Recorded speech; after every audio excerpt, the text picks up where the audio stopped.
Welcome to Armchair Expert. I'm Dax Shepard. I'm joined by Sharon Weekly. Hello. This is Sharon Weekly.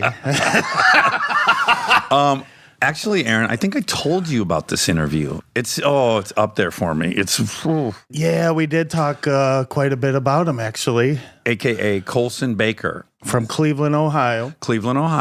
Denver, Kuwait, Africa. This poor kid was never anywhere for more than 15 minutes until he was in Cleveland. I really, really adored him. I'm calling him a kid. That's fine, right? You think he's 32. Well, no, we call almost everyone kids, even people that are our age. Or older kids.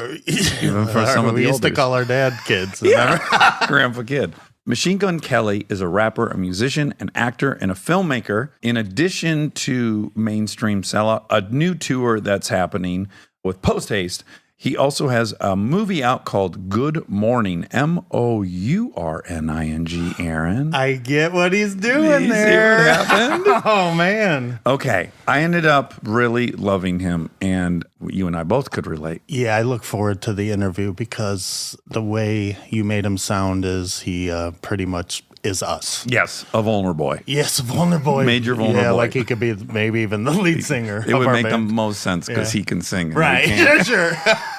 This is great. We just had a band long enough that finally I interviewed someone that could actually do all the stuff. We just have a name. Once again, we've just named something. Yeah, next interview with him, we'll bring it up. Yeah, we'll share one of our new songs. Okay, please enjoy Machine Gun Kelly. He's an armchair expert. He's an armchair expert. He's an armchair expert. I downloaded a Guitar Tuner. Yeah, and it was terrible. Do you have one on here? You know what's good is Guitar Tuna. Tuna. Guitar I Tuna. like that. Mm-hmm.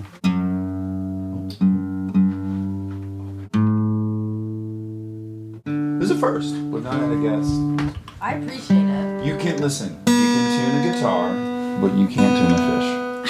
Oh my gosh. You know that already, That's don't you? really funny. I'm definitely. You've never heard that? No, Wait, but I'm that's taking the old that. saying? Yes, you can tune a That guitar, is but you can't fucking- tune a fish. That's probably That's why golden. it's called guitar tuna. It's an old Yeah, I think it must be a proverb. nod to that joke. Ah. Guitar I've tuner. never heard it either. Look, you One's just a let that tuna. sit there, and if the spirit moves you, you just grab that fucking let it rip. Walk me through your thoughts right now. I see you taking in your Also, environment. get comfortable. Yeah. Oh, in fact, do I have to move the couch out? I might have to. Lean back. I want to see if your head You're will so hit. tall. Oh, that's right on the limit. My thoughts are I was having nervous breakdowns, like an intense way to describe it. I was late because I was just like debating if I was going to be like, fuck the world today or. Oh. Oh. Yeah. I'm familiar with This is that. a great way to start. 'Cause Totally. Dax can relate. Oh my God, yeah. Do you know anything about me? Yeah, I'm of being course. sincere. I loved you as Frito in Idiocracy. Oh, okay. Thank Yeah, you. yeah. Do you know I'm a raging addict? Do you know any of that stuff? Oh, no, I don't know that. Okay, so major fucking addict. I haven't drank or done coke in 17 and a half years. I relapsed during the quarantine on opiates, went bonkers. Yeah, those are good. Yeah. Which ones? Percocets? Oxy 30s. I had to stop at 4 so I could sleep. So I would do like 8 to 10 between 9 a.m. and 4 p.m. Yeah. Did you ingest them or snort them? So here's the interesting thing. I did both. I did not find snorting them to be more impactful than eating them. That made sense when people did Oxycontin because it was time release. It would make sense to snort it, but they're not time release. I don't notice a big difference with that, but when I would. Snort Adderall. How the fuck did you know I was Because going I'm to a say fucking that? junkie. Look at me. I know everything. Crazy. That's literally where I was leading to. I was like, but when I would snort Adderall or Vyvanse, holy shit, that hit way different than just taking it like college students. 1000%. Yeah. The same with cocaine. Like Stevie Ray Vaughan, he never snorted cocaine. He always put it in his whiskey, and he just drank cocaine. I've drank it before. Oh, you have? Yeah. I didn't know that Stevie Ray Vaughan did that. It ate his stomach out. What the fuck? Yeah. He got a hole in his stomach as you would damage your sinuses. Well, it's interesting because, you know, Steve-O has a fucking hole in his septum. I know Steve-O. Yeah. Are you friends with Steve-O? Yeah, definitely. Okay. He's wonderful, right? Yeah. That voice. Hey, man. man. That's exactly it. That's a good impersonation. Do you know how all of them work as far as like the intake rate and all that kind of stuff? I should probably know. Okay, so when you eat things, that's going to be the slowest, right? It's going to absorb through your stomach lining. Okay. And then that's going to take whatever it's going to take, 8 to 20, 30 minutes to start feeling something. Nose is second fastest, right? Because it's going directly into your bloodstream through your sinuses. Then, of course, upgrade from there is smoking it because your lungs are this huge surface area. So if all that hits your lungs... What was right before lungs? Snorting. Okay. So in progression, like if you track meth addicts, there's like these different predictive rates of their likelihood of being able to quit. Speed, right? If you eat Adderall, that's some level, and people would eat Dexedrine, all those things. If you snort it, it goes up, right? Like it's going to be harder to quit. When you switch to smoking it, and that really hits you fast. That's why crack's so much better than snorting cocaine, because it's going into your lungs and all those things are putting into your blood really, really quickly, Right. Almost instantaneously. Right. And then the apex is shooting it because now it's directly in your blood. And then when people are shooting meth, the rate of recovery is like single digit. You know, like once you've escalated to shooting, it's fucking daunting. That's just some little tidbits. Shit. I feel weird. Not weird, but like, I hope no one listens and is like, okay, so I'm just going to skip straight to. I don't think so. Well, I wouldn't want that for anybody. But also, this is the facts of how drugs work. Yeah. Yeah, it's good to hear. And also, I'm not glorifying it. Like, I had to quit everything, clearly. And I go to AA meetings all the time. And so I'm not a proponent of doing it. But I will also add, people have barriers. They're very interesting, like how you control an addiction. It's like you have barriers. I won't do this. I won't do that. Generally, they all erode. But I would say if you snort crystal meth, like, don't step up to smoking. This is for real. Like, unless you want to be a hardcore addict that's never going to get clean, as much as you might want to step up to smoking, don't smoke it. And if you smoke it, do not fucking shoot it, because if you shoot it, you're probably never going to get off of it. But when you're in the middle of your addiction, you don't care. You do. Like, people do have barriers. You'd agree, right? Yeah, for sure. Really? Yeah, if you still have a conscience. It's almost like sometimes you get heightened self-awareness in the middle of it. It's odd how self-aware you become when you're in a nebulous of a high. It is, right? Holy shit, you have one of those lamps, by the way. Oh, do you like these? The little library lamps? I was just talking about in movies, I was like, every set designer has to use that. That's right. From Seven. We love it from Seven. Did you know that's why I have this? I'm sure we've talked about it. Yeah. From Seven with Brad Pitt? Yeah. Yes. He's in the library, or Morgan Freeman's in the library, and all the desks have these. Very sexy scene. Incredibly sexy. And I was like, I have to have one of those from that movie. And you're right. That's a really popular practical lighting tool. Yeah. Yeah. My dad used to have one of those in our house. Oh, he did? Anyway, back to crystal meth. Yeah.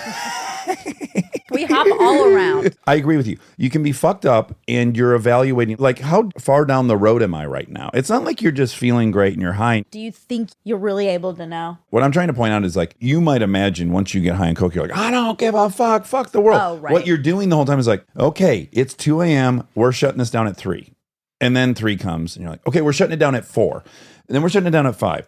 You're never just like throwing the keys out the window. You actually are trying to in some weird way. And then it's just unraveling, but you are aware of it. Does that make sense? It doesn't. I think I would agree. Like, I get that. But I guess my point is, when you're in it, the priority becomes, I need to maintain this feeling. Yeah, I'll go even further. Not having this feeling is going to be so painful. Exactly. What do you think? On the come down, you start to be like, okay, I can't live like this. I have to make a change. It's actually fucked because you start to have hope for yourself while you're on the drug as you're coming down off of it. And you're like, you know what, dude, tomorrow, this is my last time. Like, I have to. And then you start to kind of realize, oh, I'm running away this person or this person. And I can't afford to lose my family over this. And my attitude is worsened. And, you know, my career is taking a hit because of this and all this shit. You get kind of honest with yourself on that calm down, right? It's just about, can you maintain that honesty? Because as soon as you wake up and you get back around it, you're like, oh, okay, fuck it. I do think, because I've seen a million people get sober, try to get sober, whatever, over the last 2 decades. Let's say you have one of those nights, you wake up, you fucking hate yourself. I'm a piece of shit. This is never going to end. But you happen to have a career, and I have a career, where it's like, I can go then do something where I can still do that thing really well. people enjoyed it and everyone's pumped. And then it resets my self-esteem where I'm like, well, I'm not that fucked because I can still do that. And those people were happy. Well, what's fucked is when you do it even better when you're on the shit. That's what sucked, because I'm like super social and I'm super funny and I'm way more outgoing. And then you're like,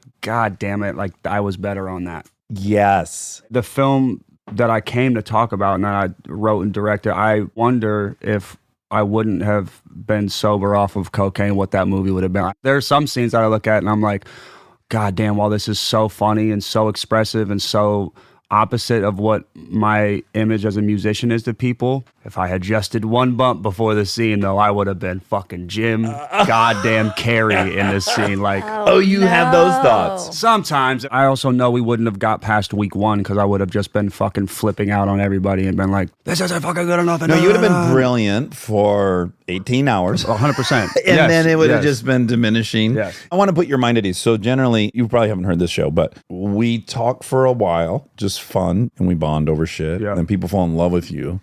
And then we do give some serious time to what you're here to promote. Well, I think that's the issue with me, is that people have the biggest misconception of me ever. So I actually gravitate much more towards that than promoting something. Oh, yeah. A lot of people don't realize there's a human behind the character that I'm also guilty of putting out there in the ethos, because the name that everyone knows from me is Machine Gun Kelly. People don't even know that I actually have a real name or real feelings or I'm vulnerable. See, I can see that immediately. Can I just walk you through my knowledge of you? First of all, I'm 110 years old, just to remind you. Remember that proverb he said earlier? That was from the That was from 18th century. The tuna guitar. Yeah, that was a good 30s joke. So I'm pretty out of touch. Now, I have two little girls, 7 and 9. You have what, 12? 12. Okay.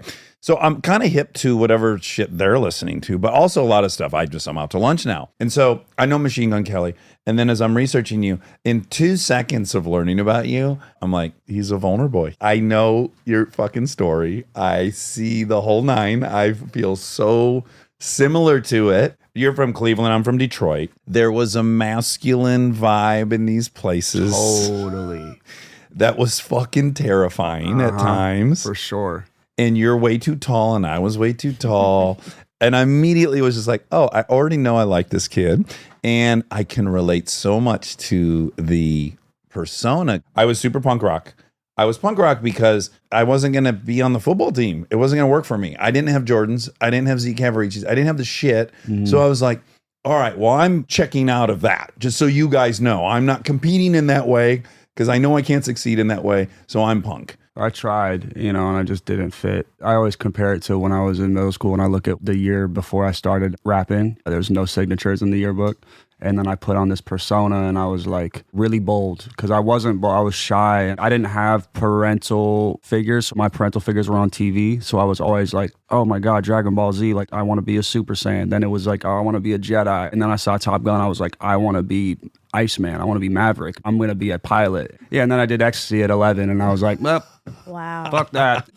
Because a friend of mine who I was living with, his sister, who was older, was dating like a rave DJ. This is like full on 90s rave shit. Yeah, what is this? The Warehouse District? And this is in Denver, not in Cleveland. Okay. Yeah, okay, but the Warehouse District is, Cuyahoga River. yeah, that's where I have a coffee shop at, actually. Oh, right. When I saw how it was no signatures, and then I saw that when I put on my like superhero mask as a rapper, people were like, oh shit, I like you. Yeah.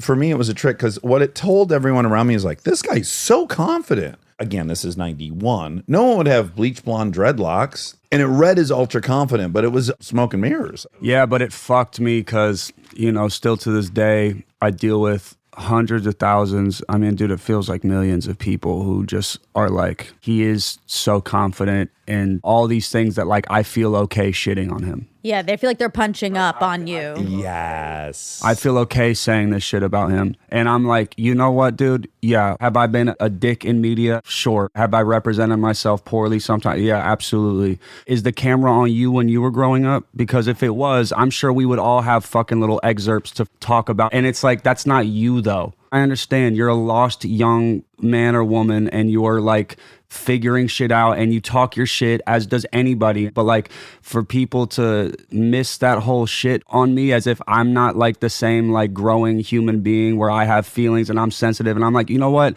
10 years later, as a man though, as a father of a teenager and a husband, this isn't me. And also too, I'm 31 years old. I know plenty of 31-year-olds who are still full pieces of shit and like are still figuring themselves out. So like I'm kind of ahead of the game from a lot of people who are just putting on this facade of like, well, in public, because of all these people that have fucked up, I know to not do that. But in private, they're still pieces of shit. In private, I'm actually a great human being and full of like vulnerability and like just learning myself. And the fact that people kind of are like, oh yeah, but he's Machine Gun Kelly, dude. I've called some of these people, but I've literally been like, this person in this band or this person who's a YouTube reviewer, this person who felt like putting videos out being like, this is why MGK sucks or like is disgusting. And I've called them and been like, hey man, why are you running a smear campaign on somebody who just is making music? Just a person. Like, it's weird. You would think that I was in politics and I was like being like, no abortion, like some crazy shit. This is the saddest part. I said this to a guy. I said, hi, this is Machine Gun Kelly. I see what you say. And he goes, Did you say Machine Gun Kelly or did you say this is Colson? but he doesn't know who Colson is. Okay. Yeah. They don't know that I'm a person. He literally verbatim goes, oh, bro, like, I didn't know you'd actually ever see this. He compared me to Target. Okay. Well, first of all, I love Target. Yeah, Target was great. My aunt used to work at Target. We love it. We truly do. He compared me to Target in the sense that he's like, oh, well, you're so big that I wouldn't think that Okay. Target would respond. like Target would ever give a shit about one customer saying that Target sucks. Yes, yes, yes. Well, okay. Can I tell you something I heard recently in a meeting? I did the things they say I did. I'm not who they say I am. I think that would sum up what you're saying. Absolutely. Exactly what it is. Yeah, it's nice, right? Yes. Crazy childhood, or at least on paper it is. Yeah, it was pretty wild. Your parents were missionaries. One of them was, yeah. Your father. Mm-hmm. And you guys went all over the world. Yeah, he would be in and out. I kind of learned a lot of this stuff after his death. Oh, he died. Yes. When did he die? Can I ask? 2 years ago. Okay. And I learned a lot of this stuff after. I knew that he was really traumatized from something that I haven't really even acknowledged to myself what it was, but I learned what happened as a kid. And it's actually not what anyone would think. It's the most unique, odd kid story I've ever heard because it's not like, oh, someone touched him. It's nothing like what you would, it's probably the most insane. Perpetrated by his parents? No. Oh, okay. His father died in front of him Okay. as a kid, but I haven't stopped to ever acknowledge what he went through. He didn't talk about it until he was on his deathbed.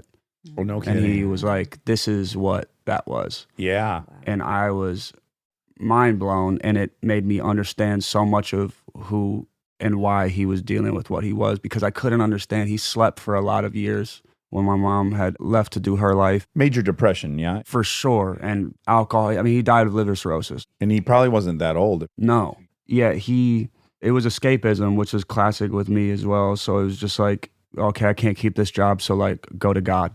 Yeah. And then go to missionary. Oh no, then okay, get a job, but then can keep your okay, go to God. Yeah. So there would be moments like I remember in high school, like he went to Kuwait for a year. I was a freshman and I stayed with a friend of mine down the street. In Cleveland. Right before I moved to Cleveland. So I moved to Cleveland at the end of freshman year. Okay. 9 to 13, 14, something. I was in Denver. Did you see me smirk just now? Yeah, why? Because I got excited. But I want you to know why I smirked. Yeah. Because if you ask me like where I grew up, I'll tell you I grew up in my mind in this area of my life that was really only 3 years long. Same. So when you said that, I got little goosebumps because I had crazy trauma up until we moved to this one town, Milford, and I started 6th grade there. All the stepdads were gone. Fucking sexual abuse was gone. All this shit was gone. And I got there and I met my best friend who I'm still best friends with. I became popular. I was punk. I skated, this whole thing. And so it was only 3 years, but that's my home. When you just said Cleveland, I was like, oh, yeah, that's the same thing. I bet that was my segment where I was like, this is who I am. And you just caught my smirk, which no one would have caught. Your spidey senses are fucking 12 because of your fucking childhood. And I would have caught if your eye moved this much while I was talking. I'd be like, what's up? Did I lose him? Now he's out to get me. What happened? Right. That was awesome. Yeah. That's funny. I caught the smirk and I Yep. wondered why the smirk. Yep. I just wanted you to know. Yeah, I moved around a bunch when I was a kid. So like it was like Africa for the first 6 years of my life, then Chicago for a couple months, then blank, then Denver. And then, yeah, when I went to Cleveland, that was kind of where I was like, all right, you know what? I'm going to get a job. And I worked as a shopping cart boy at a grocery store and started taking care of myself. That was kind of where I was like, all right, this is growing up. Now I'm deciding what my life For is. sure. That was when I was like, I'm taking music seriously. And by that time, I had been arrested and kind of knew what came with that. And then friends of mine were getting arrested. One had gone away for 4 years. And you're like, fuck, dude, we're still like 15. Yeah, we're children. Yeah, that's such a big percentage of your life. Totally. And you like learn that world and you're like, okay, well, maybe that's not for me. But Dad went to Kuwait for a year. That's where I The interrupted you. Kuwait thing was interesting because that's what I was saying. It would be like little points of time where it would just be like, you know, I'm going here and I'm like, I'm not moving again because I spent my whole childhood moving and I like these friends, so I'm not doing it. Like, that's wrong for you to do that to me because I already sucked at being myself. I was already like, dude, I've been a loser in 5 towns. Like, if I'm hitting in this town, you gotta let me like you gotta let me have some type of friend. You know what I mean? These other towns were not Like, I fucking finally with me. did it. Yeah. Leave me alone. I finally got 3, dude.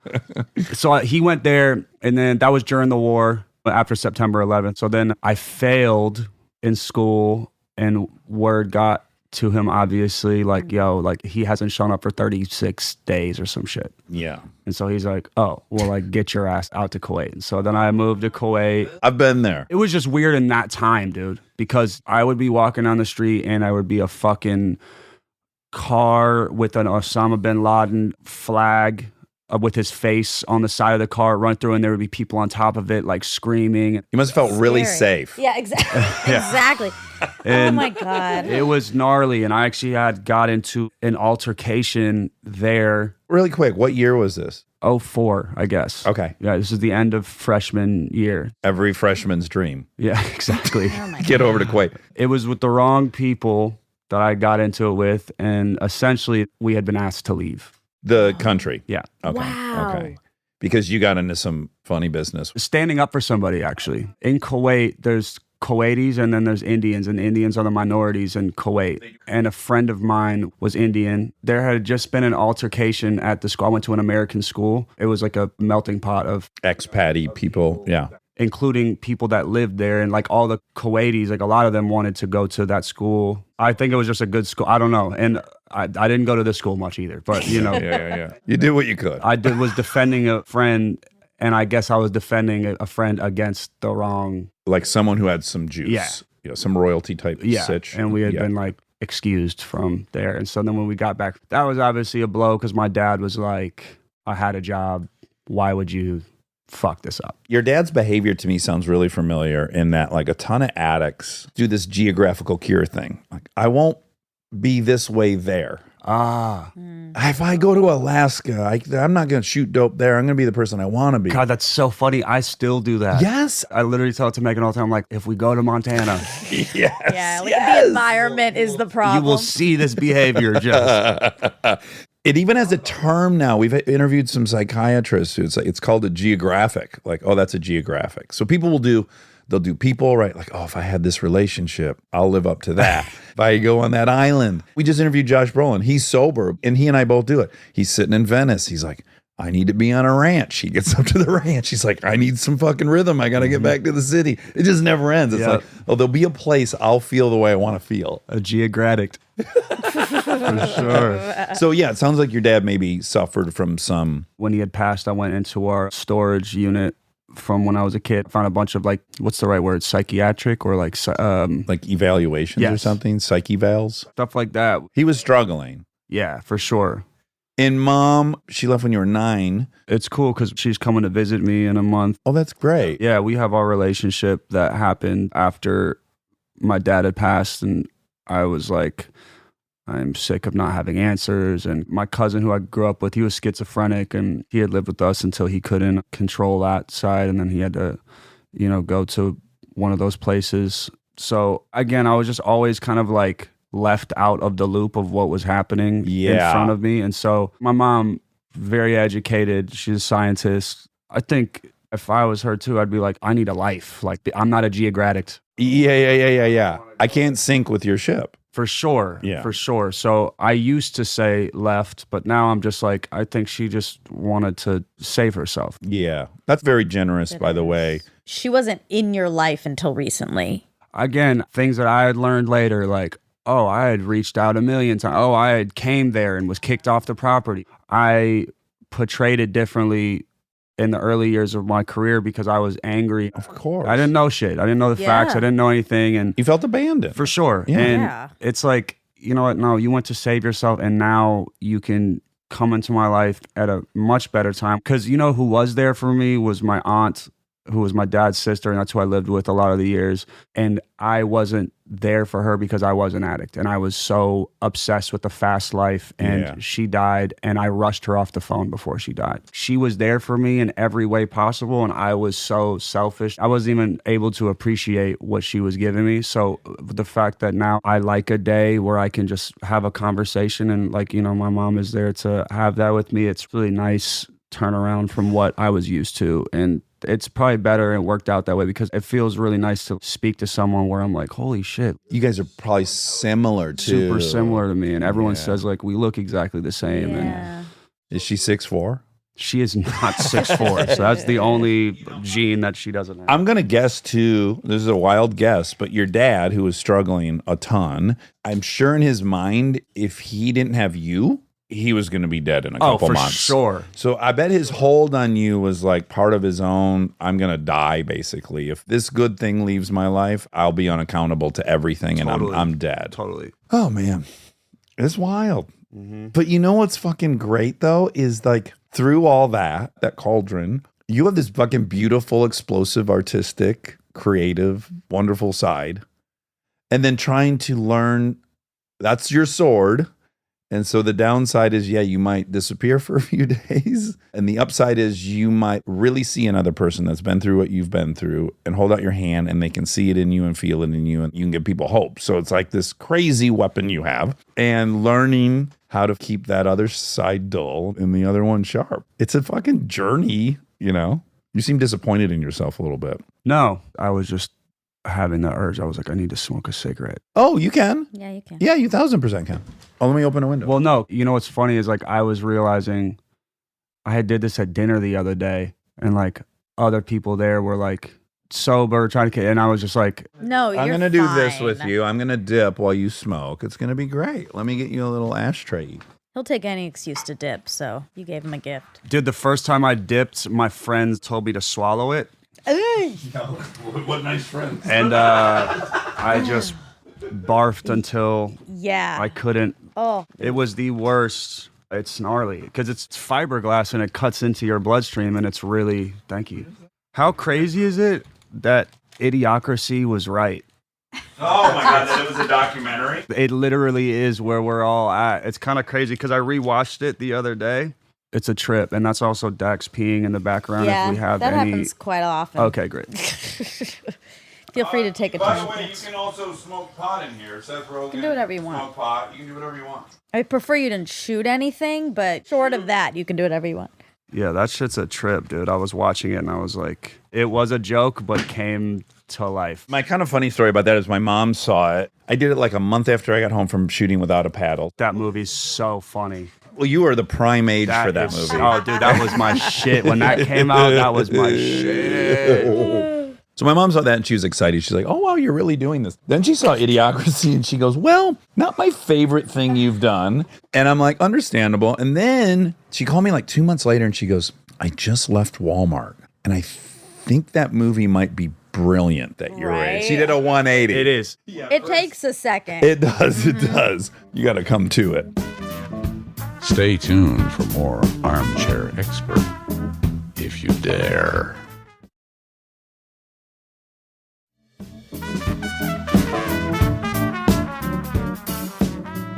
Oh my God. This was so juicy. Where were we at before I had to pee? Oh, about your aunt and stuff. Oh, she was great. She worked at Target. Any album I had or any magazine I was on, she had it at the front of her register. That is so If anybody looked like they were going to buy a music CD or if they came with a CD. That was back when I was able to see like all the messages people were saying. They'd be like, dude, does your aunt work at Target? Because I was buying this like Notorious B.I.G. CD and like she like shoved your CD in the pile and was like, you need to get my nephew CD. So It was great. So sweet. It was actually across from, have you been to Denver? Oh, yeah. Okay, so have you been to Shotgun Willie's? No. It's like the strip club of strip clubs. Okay. Whenever I ask them if they've been to Denver, that's like, for some reason, the food's great there. They also have like a weed dispensary attached to it. Oh my God. It's just like a one-stop shop, but it's Yeah. in the parking lot of Super Target. Oh. All the dancers, they all knew my aunt. Oh, my no God, shit. that's amazing. I grew up walking past that place. 'Cause my aunt worked at Target for years. She would get my friend's job there, whatever. And if we didn't have money for the bus, which is hilarious because it's like 65 cents for a one-way. But if we didn't have a couple quarters laying around, we would just walk everywhere. And that was back when like walking everywhere was fun anyway. Oh, 'cause it's you the just most be fun. Kids and we didn't have phones. You would just talk the whole time or Yeah. you'd skate. Yeah. We were big skaters. And I don't know what it was like for other kids, but when you're like 10, 11, 12, and you see like Gentleman's Club or something, Oh, you're just like, yeah. what is that place? Yeah. It's like finding Playboys in the woods or something. It's so funny because I would just drive by there without thinking anything. But like as a kid, you're like, what is the mystery of Yeah, a what happens Gentleman's in Club? there? What happens in there? But yeah, so when I got a record, all this stuff, I was like, I want to surprise my aunt, and I like finally want to show her that her nephew made it, and I pulled my tour bus up to Target. We picked her up and all this stuff. And then after the show, went to Shotgun Willie's and we were like, yes. And the fucking funniest part was no one gave a shit that I had an album out or anything. They all just go, dude, your aunt, man, your aunt at Target. I love Aunt Barbara. I love Aunt Barbara. I love her. She was kind of like a local celebrity. It was really cool because she was so passionate about Machine Gun Kelly. It was really cool. So I don't like strip clubs, not on anything moral, but I don't want to be a customer.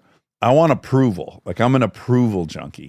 If I see a woman that I think is like high status or wouldn't like me and I can get her to like me, that to me is the apex high of my life.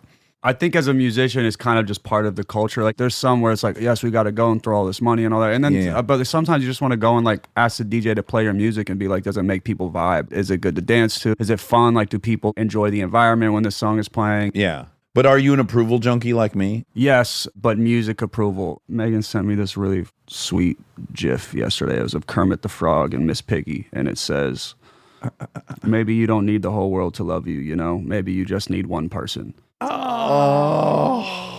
And I really just stopped looking for approval for my personal self outside of my friends and her and my daughter. That I was kind of like, you know what, I'm actually good with this. But as Machine Gun Kelly, oh my God, I'm like, how the fuck are we not nominated for Grammys? There's this magazine, and I won't say their name, but on my goal list every year, I was like cover of this magazine, and never got it. And I go back to a quote that Puff had told me years ago, and it reminded me of it, and I took it off my goal list for good. I don't give a fuck anymore. He goes, when you stop giving a fuck about getting the cover to blank, you will get the cover to blank. Home and gardening. Home and Gardening is the magazine. Home and gardening. One day. You know what? I put all this emphasis on getting this #1 album, like a second #1 album with Mainstream Sellout, which was the album I put out a month ago. And I was like, because people were so thrown off that I made a guitar-driven album, which is so shocking to me because on my very first album, there was literally a metal band featured on the first song. So there's been gingerbread crumbs leading the whole time to this. Again, I was so like shocked by people's surprise, like, oh, well, he got lucky with that #1. I was like, well, I have to show them that, you know, 2 times isn't luck. So like, I have to get it. Dude, the fucking day I got it, and they called me and said, congrats, you did it again. You got a #1 album. I was so lonely and empty. You know what I do give a shit about is the fans that made it go #1. It's cool as shit. It's like a voter. If you vote enough, that your candidate wins. Yeah. Like, dude, every Target was sold out of the physical album. People don't even have CD players anymore. They were just buying it to be like, yo, we're getting this fucking #1 because they feel the same thing. I'm one of them. And so they're like, we're going to make this happen. And they made it happen. It was almost like this one was for them. Do you think it's possible that in your mind, the whole buildup of I got to get another number one, and in your mind, that's your goal, and also in your mind, I'm going to feel a certain way when that happens? That was why I brought that up. It was me being like, I'll finally feel approved, and I'll finally feel like whole. And it's like, dude, that went number one, and then you know what it turned into? Instead of the last album narrative, it was like, he switched genres, and that's why. And then this one, it's like popularity contest versus talent. And then I realized you just will always find something. And all that matters is the people who don't care about what other people are saying. They're like, I like this artist. That's who I give my attention to. And that's whose approval I care about, is people who are actually fans of it. And if they are happy, then I am happy. Yeah, and hopefully we can accept that whatever thing we've triggered in somebody is really their thing. Well, you don't even know these people. Yeah, it's about them. When people rag on other people, it tells me nothing about the other people. It tells me everything about them. Oh, you must have a fear of X, Y, and Z. Totally. Oh, you must be threatened by X, Y, and Z. Totally. You must feel less than in this way. I relate. I feel less than all the time. I feel emasculated all the time. I feel all these feelings. And certain people bring that up in me and other people don't. But you're almost inanimate. You know, you're just a thing that's in the world and people are reacting to it. And it has nothing to do with anyone. Well, that's nice to hold on to, because I agree. I'm just a vessel for their own frustrations, and that's okay. Or conversely, all the people that went and bought the album who adore you and love you. You're a vessel for their joy, Ooh, too. cool. Both. Very Yeah. cool. Probably the worst for you or I would be there's no reaction period to us. That would be the scariest. I'm still Absolutely. invisible. No one Absolutely. sees me. That is the ultimate fear. The last tour I did, it sold out, and I was like, but what about next tour? It's like, you know what? I'm done. I'm weaving my own blanket for the universe I want to create. Oh, Colson, I wake up in the middle of the night. I'm like, we're losing all the listeners. Yeah. Based on nothing. I haven't checked out any of the data. Yep. I'm like, we're losing all of it. It's just madness. Yeah. And it's because I, on some level, apparently still don't think I really deserve it. Totally. But that's because we've been molded to that. That was the clay. We were molded with like grainy clay. Yeah, and grainy so it's clay. like super easy to fall apart. And like you always need the people to keep building and solidifying your legs so that they don't fall out from under you. It's an interesting feeling I have where I'm so obsessive about being raw with the music that I'm playing. I remember we went on Stern, and the night before they were like, oh, we want you to do a cover. And I was like, I don't even know we're going to do whatever. I was on zero sleep. We had did all this press run. And It's so early, too. and when then you do we had to Stern. go on at 4:30 a.m. And so we got together in my friend's kitchen at 2, and we were like, oh, let's do Aerial System of a Down. Like, that'll be fun. Let's just jam. We had toured with them and Foo Fighters on a European festival run for like a whole summer a couple years ago. There's a song they have called Lost in Hollywood that I suggest anyone listen to. It's just a great song. And we go, and just like any award show, I refuse to play it if I can't have my instrument live, which for some reason when COVID hit, it became cool to like pre-record everything or like lip sync your guitar. Oh, okay. Wow. All right. Air guitar, basically. I always thought about, I can't go home after like air playing my guitar and like watch that with my family and be like sick, right? So I was like, dude, I don't care if I play wrong notes. I don't care anything. All I care about is that I was doing it. We do aerials, and I have zero voice because we had been on this press run. I'm on zero sleep. I'm also just like, hey, we're just jamming to have fun with music, and people just like, this is a disgrace. Oh, really? When I got here this morning, Robbie said, oh, they played System of the Down on Stern. He was pumped. Yeah, but he might also know about it because of just band people being like, but this is, I'm like, dude, what am I fucking like acting like I'm like Axl Rose, where it's like I'm supposed to hit all the notes that Serge is hitting? Like, dude, I'm not System not of a the Down. goal. That's not the goal, dude. Yeah. If you want to listen to the record version, just fucking listen to the record version. Also, like, goddamn, when Guns N' Roses played Sweet Child of Mine, like, they aren't sounding like the record either. Like, the whole point, though, that's great, is that they're raw and they're actually doing it. And we're in a day and age of where people are like, it should sound perfect. And I'm like, dude, perfect isn't cool, though. The only musician I've ever known that played shit perfect was Prince. Listen, you are halfway to self-actualization and enlightenment, which is you are at the place where you are willing to go be vulnerable and be flawed. So that I commend, because very few people are willing to do that. And then the place you now got to get to is, and who gives a flying fuck what anyone says after that? That is where I'm at. Okay, good. We can pick up something and go in front of an entire world and play something knowing that the world is going to see it and hear it, and we don't give a shit. You can't say that we're not all doing it. It's not manufactured. Yeah, it's not manufactured, which some of these bands where I'm like, whoa, dude, you've been around for 20 years and you're on here air guitaring? Like, that's actually not That's cool. embarrassing, It's really. not tight. I would like to join one of those bands. Now that that's an option, I think maybe I'll like join a band as a replacement guitarist. You like could with the way that they're join doing like it. Santana or something. He is one of the few that is like, oh, I'm playing this shit. He's not fucking around. No, but of other course. shit, dude, I saw a certain person who will name is where I was like, oh, dude, legend. And the people go, oh, yeah, you guys are the only ones playing live at this one. And I'm Wow. like, what? You know what is funny is like we've come to accept long ago that people are lip syncing, and often the explanation is that like the dancing's so insane. There's no way they could be doing that dancing, Which is and- fine, but I'm not dancing. Right. No, I'm only saying we have a barrier between that, which we've accepted, and like, yeah, if some guy's fake drumming, I'd be like, wait, what the? What's the point of going to a show? Well, that's if very they're true. just all Oh, faking so you're everything? saying this is in front of live audiences? I yeah. thought this was just on TV. I am speaking about award shows in particular. Right. Yeah, Because yeah. when COVID happened, that was when, okay, well, we had to start doing late night shows at home. yeah. Right. Because the studios weren't open. But then when the stuff started coming back around, everyone just stuck with that format. It saves you a day of rehearsal.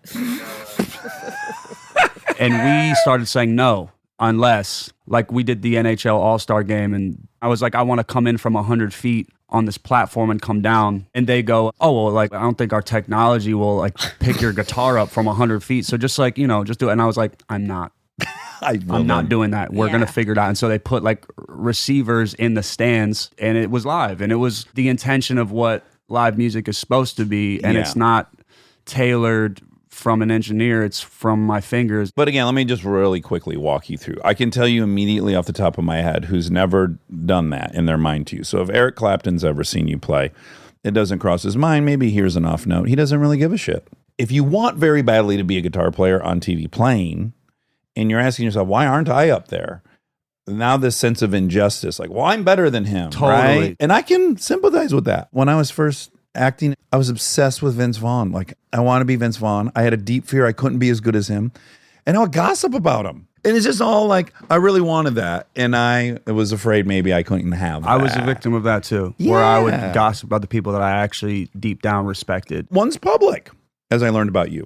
Like Eminem, you loved, right? Oh, for sure. Number one dude growing up, him and DMX. That actually isn't the guy I'm talking about. I'm speaking about kind of along the lines of what they're saying. Like you'd see somebody on a award show, you're like, man, but I could be up there doing whatever. It's the same shit. So I actually empathize with people who would be quick to like tear me down, where secretly in 10 years from now, you're going to look back on this period and be like, I'm actually grateful that he was doing this shit. And this was good for the scene, because we all grow up and we realize like, I was being a jackass and I shouldn't do that. I'm guilty of that. You know who I run into actually like once or twice a year is Vince Vaughn. No shit. The first time I ran into him was at Tom Morello's birthday party. Yeah, he and Favreau are really good friends with those dudes. I was there and I go to the bar. I don't really know anybody there. Said happy birthday to You're Tom kind of back in Morello. high school, even though you're famous and you have money. It puts you right back in high so I was school. kind of like, I don't know if I, whatever. So I go to the bar and I'm like, I can relate to this drink for sure. So I'm you there, bet. and then Chad Smith comes. Drummer of the Chili Peppers. Yes, and then Vince Vaughn comes and he orders a drink, and then all three of us look at each other and we're like, hey, we're all tall. Oh, there you go. We should all just have this drink together because we're the three tall guys here. Yeah, Tall Guy Club. And then we all take a shot and we all have a conversation, and they didn't know who I was at the time. And so we're all just, sharing stories. And then this is 5 years later, after my first therapy session. I'd never been to therapy, and I go to therapy and my girl picks me up and we walk across the street to dinner. And then I hear like, what the fuck is up, dude? And I look and it's Vince Vaughn. So I always kind of run into Vince ever since then. And we always relate on like Tall Guys He's Club. so thing. awesome. It's interesting how when you're open and you're not closed and like negative, how you realize like, oh, everyone's actually really nice and they just want to be accepted too. Yes. I don't think Vince would mind me telling this, but I was around him a ton because my wife was working with him. I admired him. I didn't know if it was going to go bad, whatever. It was just kind of all this stuff. I didn't know if he liked me or hated me or whatever it was. But after quite a lot of time together, we were on a plane and I just happened to say, oh, yeah, I had to go to the learning disabled room every day in elementary. He's like, oh, shit, you were in those things? And I was like, yeah. And he's like, yeah, same. And then the floodgates opened up. It's all the same. We're both compensating for everything. Everyone is compensating for Yeah. something. Like no one goes through life with everything just being fully perfect. No one's born self-actualized. For sure, but there's a lot of people that are giving off the impression that they are, you Well, know. you are. Me, yes, totally. No one is. I think No, that's I'm a just scared little important. kid that you're going to call dumb and ugly. Okay, first of all, so I went through all your shit and I fucking really love it. Because again, my whole life was punk rock. I have all these opinions. And then I'm prepared. Oh, there's a young dude who's in a punkish band, and let's see. Yeah. And I love it. I fucking love your music. So the things it reminded me of, like the bass in it reminds me of Fugazi. Oh, I love Forgot Waiting Room. Oh, dude, when they hit that break at the beginning, it's really great. Jawbreaker, great. Yeah. I was at all those shows when I was a kid. Cool. So I was like, oh, the bass is like kind of really driving a lot of the shit, and I love it. And then the only other pop punk band I ever really loved was Blink 182. Love Blink. It's got like a Blink thing, it's got a little Fugazi bass thing, and then of course Wobby Wob told me today Travis plays drums in your band. Yeah. Well, Rook, he's like my little brother. He plays drums live when we go. Obviously, Okay. Travis and Blink and stuff like that. But I got with Travis because I had tried to get this sound. I was actually scared taking leaps into just it being as raw as it needed to be. And Trav was really a good friend, and he was a great person to just be like, no, you should feel good just having it be what it should be. And the way his stuff's set up and like the sound that he can attain from it, he was like the backbone of the body of ideas that I had brought to the table. He's like this stable foundation, and then it's a very safe place for you to experiment. For sure. Knowing that he'll reel me back into what it needs to be. Let's talk about DMX for 1 second. The best, dude. Did you watch the documentary on HBO about him? I didn't know there was a Yeah, documentary. me either. Oh my God.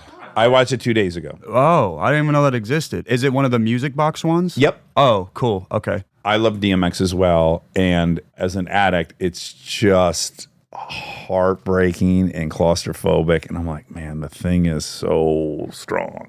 I watched it and I felt like I had relapsed.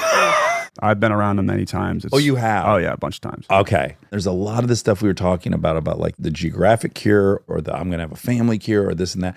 And for him, Jesus was so a part of that. So it was like so much about Jesus and I've got the devil inside of me and all these things. And I'm like, oh, bud, but grab the real thing. You have a fucking disease and the Lord's not involved in this, really. And let's get into it. Yeah, it's heartbreaking it went the way it went. Yeah. You know him, so it's probably super emotional dude, super sincere. The most. He had got word that he was my favorite artist. He's on my first album, actually. No kidding. And I'd done multiple sessions with him, and I caught him in his like upswing of when he was coming back, and then I caught him on the tail end. I couldn't really tell what was going on with him, but he was so huge to me. I was kind of scared to take the relationship to like friendly check-in level, you know, Yeah. not that it would have done anything. He has like people like Swiss Beats and all these people who have been with him since day one. That's his circle. Just what he meant to kids like me, where he just gave us like runaway music and music to like, you know, feel like we could fight the world. Let And it out. I wish I would have pumped that a little bit more into his head. No one can intervene in addiction, like other than himself. He actually was one of the few people that like publicly would stick up for me. Yeah. You know, I remember like me and Charlemagne, we kind of had like an ill rapport before Charlemagne and I became cool. And I remember like there was one time where he was like, yeah, he's whack. And, you know, DMX was like, my dude, you're tripping. It was cool. You know, his mom beat him relentlessly. Mm. That's like his childhood's in the documentary. She just wailed on him endlessly. And so I see him, I see a lot of boys like me. I won't say you're this way, but I don't know, but just broadcasting to the world like, don't hurt me, I'll fight back. And you can just get trapped for life in it. Mm-hmm. Even when people aren't trying to hurt you. That's you my see problem it. is like I'm at the grocery store and like I think somehow I'm 9 and someone's going to be in charge of what I do. Like I feel that way in my body. Like, oh, I got to fucking kill this human right now before they exert their will on me. Yeah. And I'm miserable and powerless. And I'm like, oh, and I'm 47. What am I doing? Yeah. Well, and you have the ability to walk out of any situation where you didn't when you were young, and now you do. And it's like you have to remember that. Yeah, like hourly. I Yeah. got to remind myself. And you can just feel that kind of in DMX as well, at least in this documentary. I can't wait to watch it. Yeah, it's really good. Do you feel like because you grew up with such instability that you kind of seek, even if it's subconscious, like it's what's familiar to you? All Do the you time. seek it out? Yeah, like on purpose torment for sure. Yeah. Yeah, just kind of repeating the, Yeah. yeah. Anyways, I saw this thing you were talking about, having Lil Wayne on Mainstream Sellout, and then you're just absolute delight. And then I was also thinking, because you tell the story about he's supposed to be here at this time. Great, he's here. Now he's in a car. Fuck, okay, everyone's looking. Now he's in a courtyard. And then just obviously like endless patience because you know this is how this guy is brilliant.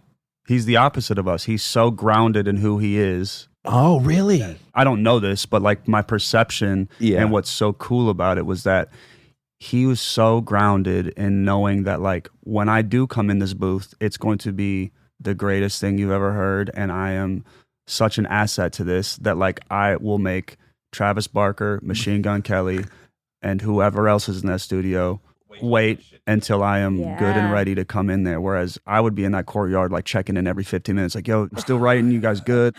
Yeah. Just conviction in who he is. Yes. It was a lesson watching that. I was like, that is who you want to be. Yeah. Secure. It's just so sick. The result from it was us walking away when he left and us being like, this was the best night of all time. This was crazy. Yeah. And then the funny part too to the story is so he does that and it makes the song perfect. And then you're like, I'm going to have the audacity to ask if he'll also be in this other song I think he'd be perfect for. We got to turn this album in at 9:30 in the morning. They hit me back and they go, he's going to skate till 7 a.m. and then we'll see if he can get it done. And so obviously I go to sleep and I set my alarm for like 8:30, which is about an hour until the album has to be turned in. And when I wake up, there's a Lil Wayne verse in my text messages. Because I hit Travis. I'm like, he set it. I'm like, Travis, did we have any luck? And then he sent it to me and he was like, here it is. And I'm like, Oh my this is God. insane. That's amazing. Yeah, it is. I need to know more about Lil Wayne because my guys are Watch like, the Carter documentary. okay. It's on YouTube. Just type in like the Carter documentary and watch a dude who is purely himself, no matter if the president is like, I need to see you right now. He is like, I'll come down when I want. Right. And not out of arrogance, just out of knowing who he is. If I'm recording, this has all my attention. This has all my energy. My dude that I feel that way about is Jay-Z, having watched that For documentary, sure. Fade to Black. The best. To watch him sit there, walk in and do the rhymes with Godfather references that are rhyming with this. I'm like, that's the closest thing we have to Shakespeare on planet Earth, I think. For sure. Yeah. Him like taking a jet to Rick Rubin's house and not feeling this pressure of like, I gotta make the bet. He just like rolls in. He goes, I got 99 pounds, but a bitch ain't one. Yeah. You're like, what? Yeah, no paper, no nothing. Oh my God. And then the fact that a bitch isn't even what we think. It's a dog. It's a drug dog. Oh, I didn't know that. Yes, he got pulled over, and the cop is like, "I'm gonna search your car." He brings a drug dog, and he's like, I got 99 problems, but a bitch ain't one." I like that now so much. I mean, I already loved it. No, he's talking about a dog. Wow. Monica and I have had some debates because the dude who's now tied for me with Jay-Z is Anderson .Paak. Yeah, he's great. I mean, I love him too. I know you do. Yeah, I'm okay. not going to throw you under the Okay. bus. There's one song in particular I love where it's If I Call You a Bitch. You know that song? Oh yeah. I actually was rehearsing in a space where he was next door, and before he walked out the door, we were like, "God damn, that band sounds so good. Who is that?" And then he walked out, and I'm like, "Oh, It was probably the Free Nationals band. dude, they're great." Oh. They're insane. I was like, "Wow." Well, anyways, there's a song with the bitches really heavily, and we've had a lot of debates Well, yeah. about it. Yeah, that's all. Well, before you judge a bitch, now you got to think about what the context is. 'cause, Maybe he's not even talking Maybe about he's talking to women. his dog.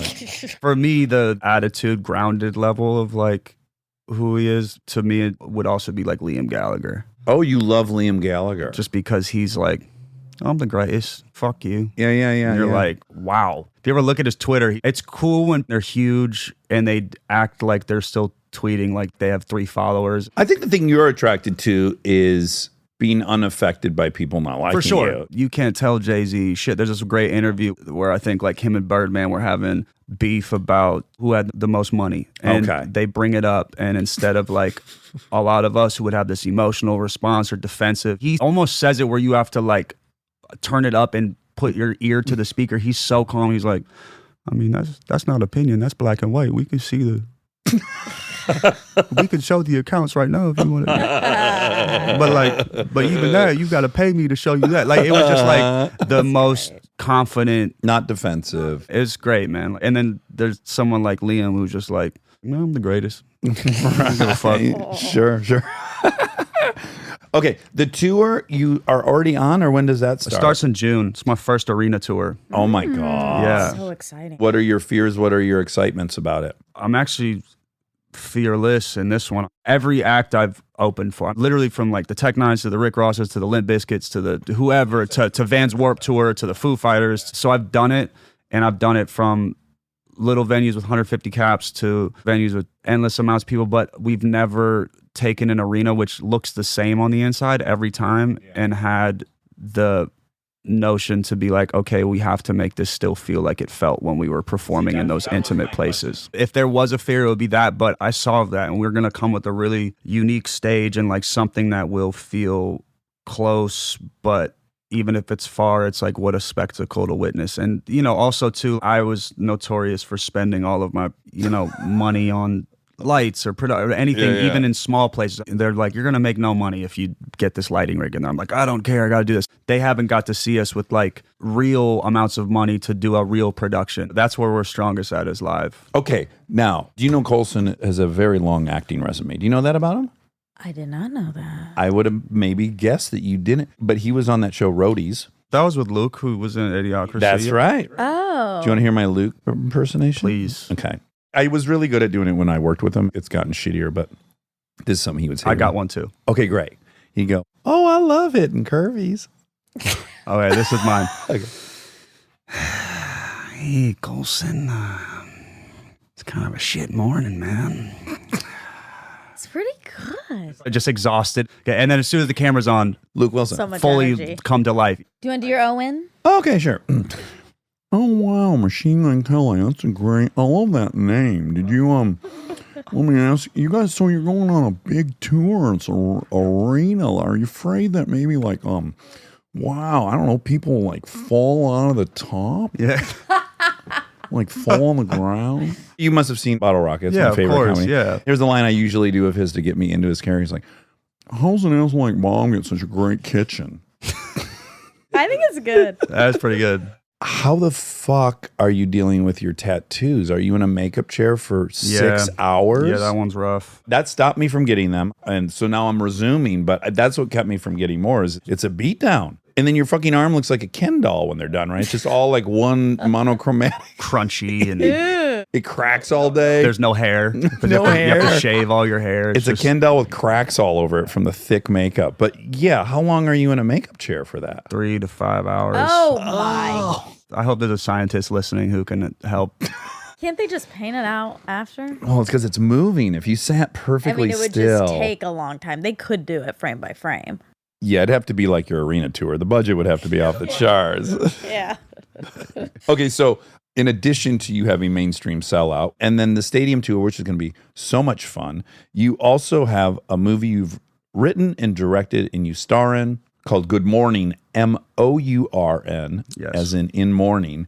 And my first thought is like, I know why I did it, wrote, directed, acted. I'm curious why you wanted to do that. I didn't want to act in it. I think that kind of just came from people around me, like, but like, don't you just want to like play that character? Also, money wise, I'm sure, right? Like people that are going to fund this want you in it. That was what it was. Yeah. But I wrote and directed it. It was when I first started seeing Megan, not even like dating Megan. This is back when she was fine going a week without looking at her phone. Oh, wow. Wow, good for her. That's gangster. Yeah, super gangster. It took me a long time to believe it until you get around and you see it. You'd be out somewhere and you'd be like, oh, can you do this? And she's like, oh, my phone's at the house. And you're like, what? Yeah. Wow, How'd that's you get here? amazing. I know, it's like a superhero. Yeah. If you didn't respond to me in a week, the story I would have. That's exactly where the movie came from, dude. She goes, I'm going to Europe actually to like evaluate Stonehenge. Oh, okay. Oh. She needs to get in touch with that. She was super interested in like the tuning of the rocks, and this is her dream. She wants to essentially just explore and uncover secrets of the world. Okay. Indiana Fox, Indiana Fox. Megan Jones. Megan Jones, and she left. And when she left, though, she sent me this text, and I lived in a house with all my friends at the time. And I went to each level, every room in the house, and I was like, guys, what would you say this message means? And every single person had a different piece of advice. All of them were terrible. Sure. They led me to essentially just driving myself crazy. I mean, let's just say your immediate assumption was like, well, this is over. It's over. Yeah, exactly. We weren't dating, so it's not a breakup text, but is this like a like... This isn't going any further. Yes. Yeah. It didn't go your way. And then she didn't take her phone. God bless With her to Europe? Dude, still to this day, we'll go on trips and she won't bring her phone. Oh, my God. She is very adamant, and she's not wrong that the phone is a disease. Oh, It big is. time. So she Great is addiction. super good being like, I don't have any So social media on my healthy. phone. I don't have any interest in like what other people have to say. That's why she always is so grounded, because I'll be like, can you believe this is going viral? She's like, I can't, because I don't know and I don't care, and you're Right. amazing, and I don't know what anyone has to say or cares. And that's advice for all of us on how to like live a happy life, is just see what's in front of you. So I tell everybody, well, this is a disaster. I don't know why this is happening. I text her a million times. Oh, Jesus. Call a million times. I'm like, just what does this mean? Like, decode this, and like get no response. It's a week in. I've now went on 8 cul-de-sacs walk with Travis, who is the only person who was actually like, dude, like she's the grown woman. Like, you're good. If you're seeing each other, like everything's good. And I'm in my head like, no, we're not. Look at And this. then I imagine, too, you're like picking up all these like clues you had missed. Like, oh, right. 2 weeks Totally. ago, when I paid for the bill, she got mad. I'm scrolling up, doing the full Da Vinci Code to the text conversation. And so I then randomly was like, I need to like write this, and I'm not going to write in a song. This situation's crazy. And I started writing this movie. And the reason why it was called Good Morning with a U was essentially like how you can just take a simple phrase or a sentence and like see it your the wrong text way from your girl was good morning. in the movie. And you end up finding out it's a typo, spoiler alert, but like, you know, the obstacles you created around this one thing and how reactive us as men are. Just one extra letter change the trajectory of our entire day. And there's a tarot card that intros the movie, because that was actually what I gotten from her, because she's very spiritual and all those things that were unfamiliar to me. In writing the movie, I remember I went to the tarot deck and I was like, show me what card should be the card. And I drew an 8 of swords and I was like, I don't know this card. Like, what is that? You look it up and the swords all represent obstacles that you create for yourself. Oh, wow. And so that's the point of the tarot card. It flashes very quickly in the movie, but everything in the movie, if it is mentioned, it all comes back around at some point, which is cool. So everything that someone says or does, it all comes back around, and that's like fun for if you watch it a couple times. And you smoke a lot of weed, too. And I smoke a lot of weed, so that was Yeah. probably also like me just being like. Also, the first drafts of that fucking script were terrible. They were so like crazy. Like when I was unhigh and I'd read it back, I was like, why did the witch come up at Mel's Diner and go, choose wisely? It's like just things that we just did not end up using at all, but were so bad. Stay tuned for more Armchair Expert, if you dare.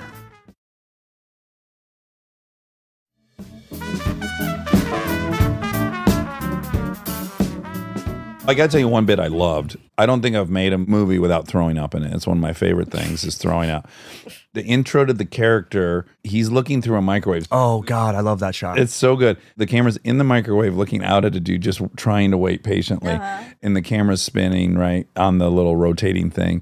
And just when I thought, I was like, okay, well, I got this bit. Why are we still here? On one of the times it spins, he just fucking pukes all over the front of the microwave. Oh, my God. Oh my God, that one got me. I was laughing so hard. I was mad I hadn't thought to ever come up And with he's that. eating spaghetti and cereal. It's like a kind of an ode to Gummo. I love Gummo. Little things that we were putting in there. Harmony Korine. Yeah, just cool little shit that we were like, oh, we should just do a little ode to that. I don't think anyone will catch it, but that guy who threw up, he actually wrote and directed it with me. So I had texted him when I had started writing the movie, and I didn't realize I did this, but I texted him. I said, hey, do you want to come write this movie? And the only reason he came over was because it came at 11:11.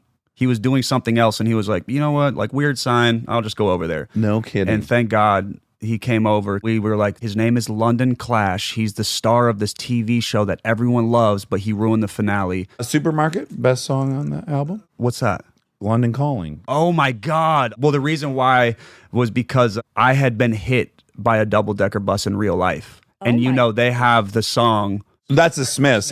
And if a double-decker bus. So we were just in that zone of just all UK band, whatever. So we were kind of just going through our Rolodex because it was at one point London Smith. Yeah. So we got to London class because we just ran a bunch of names and we're like, which one's best? I want to know about getting hit by a double. That was in 2013 in Manchester. I was ding, Manchester. looking for weed. I just landed, saw a guy across the street. I was like, that dude for sure. As we took one step into the road, got smacked by a double-decker bus. What kind of injuries? Yeah. All my jeans ripped because I slid on the ground. My head spiderwebbed the whole windshield. Oh my God. Went to the hospital, got 3 x-rays, x-ray, MRI, and CAT scan, all for internal bleeding. Any opiates? All of them when I got out. Okay, great. But they kept calling me Superman because I guess Superman would get hit by a bus and just stand there. I went to x-ray, there's no internal bleeding. They're like, that can't be possible. Like, that you spiderwebbed the bus. So they sent me to MRI. When I went to MRI room, they were like, oh, Superman. I guess like the hospital all knew like this dude got hit by a bus and like, And you were fine. yeah, I was fine. And the bus driver was dead.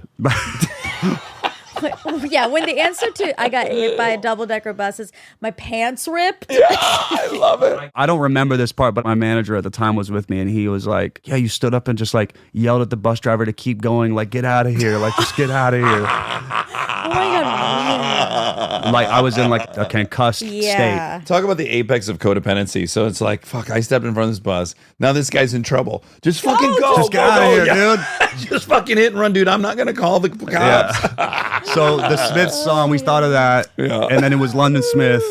And then it got to London Clash. Sorry for the supermarket. Slipped your... It's still the double-decker damage. And yeah, the movie goes and he has all these friends that lead him down this crazy journey through this one day. Because I love movies that happen in one day. Yeah, me too. For some reason. It's fun, yeah. Do you have a favorite that is one day? I love Superbad. Oh, yeah. Love Superbad. There's a lot of good one day. Yeah. Almost real-time movies. Yeah. And we also couldn't extend the budget to get wardrobe for multiple days. So, you know, we had to kind of just stick with one. We had no cast 7 days before because I was shooting another movie, which is called Taurus. It's a dark character, and I was just in that, and I was like, it'll be fine. And then the financiers were like, homie, like, we're canceling this movie. Like, you have no cast. And at the last minute, we asked every favor possible to get on. So we ended up getting this insane cast. Pete Davidson, Megan Fox. The person I want to talk most about, I think he's the actor I'm very most excited about in life currently, is Gata. We got him right before we started shooting. Do you watch Dave? Mm-mm. Okay, Dave is Great brilliant. show. Yeah. Not only is it brilliant, but Gata's the real deal. He's really was a hype man. Yes. And then his acting is insane. The whole bipolar episode. That episode is one of the best TV episodes. Of all time. And then also the season finale. Yes. He's so fucking good. Yeah. It's rare that what's the word for it? It's just like, oh, someone was just so beautiful that they couldn't help but be perfect. Like, Yes. you didn't need anything. He's just a gem. Well, Mod's son, the guy who I directed the movie with, he knew Gata from back in the day because he used to hype for Travie McCoy from Gym Class Hero, or he was his artist, and then he used to hype for like Tyga, and then he had a group with Schoolboy Q. A lot of the people we had casted through like just scene kid shit, like, oh, hit up your homie, hit up this. And I was a fan of him from Dave, obviously. Yeah. So he agreed to do it. He came on and we were like, okay, well, you were Gata on this show. What should we do? And we were like, oh, dude, you're a rave kid. We gave him like the raver buns, the Rick jeans. We took him outside of Gata. Yeah. Which was fun. He's just so good. He's great. I remember there was certain things that I had to be like, okay, but you're not Gata in this though, because I remember there was this one line when he's filling in as Batman because London has an audition. The whole day takes place around like, this is a huge day for you. You bombed on this finale, but like people see something in you. I'm this powerful agent, and I got you this audition Whitney for the new Cummings is Batman. his agent. Oh, great. She sits with Love her her. legs completely spread apart the entire scene. It's so And it's funny. blocked by Gata's knee. And she was like, I really want to play this character like this. And she gets this meeting for him, but he's like, my girlfriend is like missing and breaking up with me. I have to go find that. And so he chooses to go find her. He was like, well, I'm going to fill in.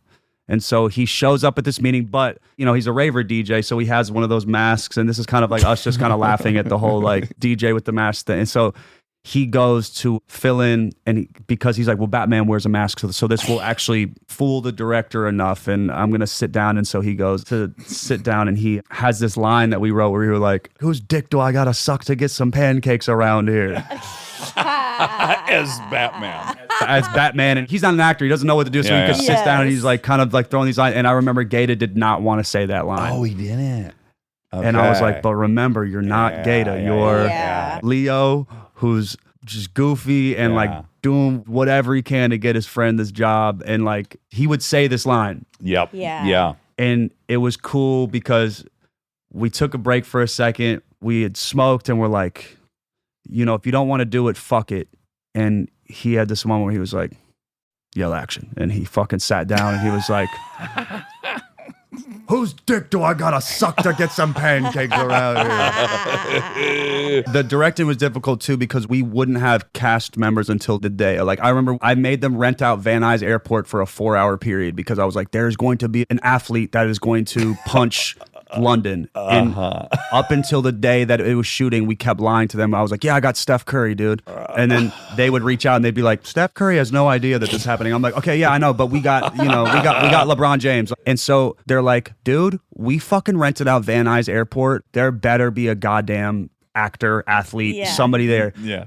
We're panicking. It's the night before. And I'm like, Mod, like I've reached out to every athlete I know. Like, you have to give me a suggestion. He's like, shit, dude, you know, I don't know any athletes. The only one I know is the one that's tattooed on my arm.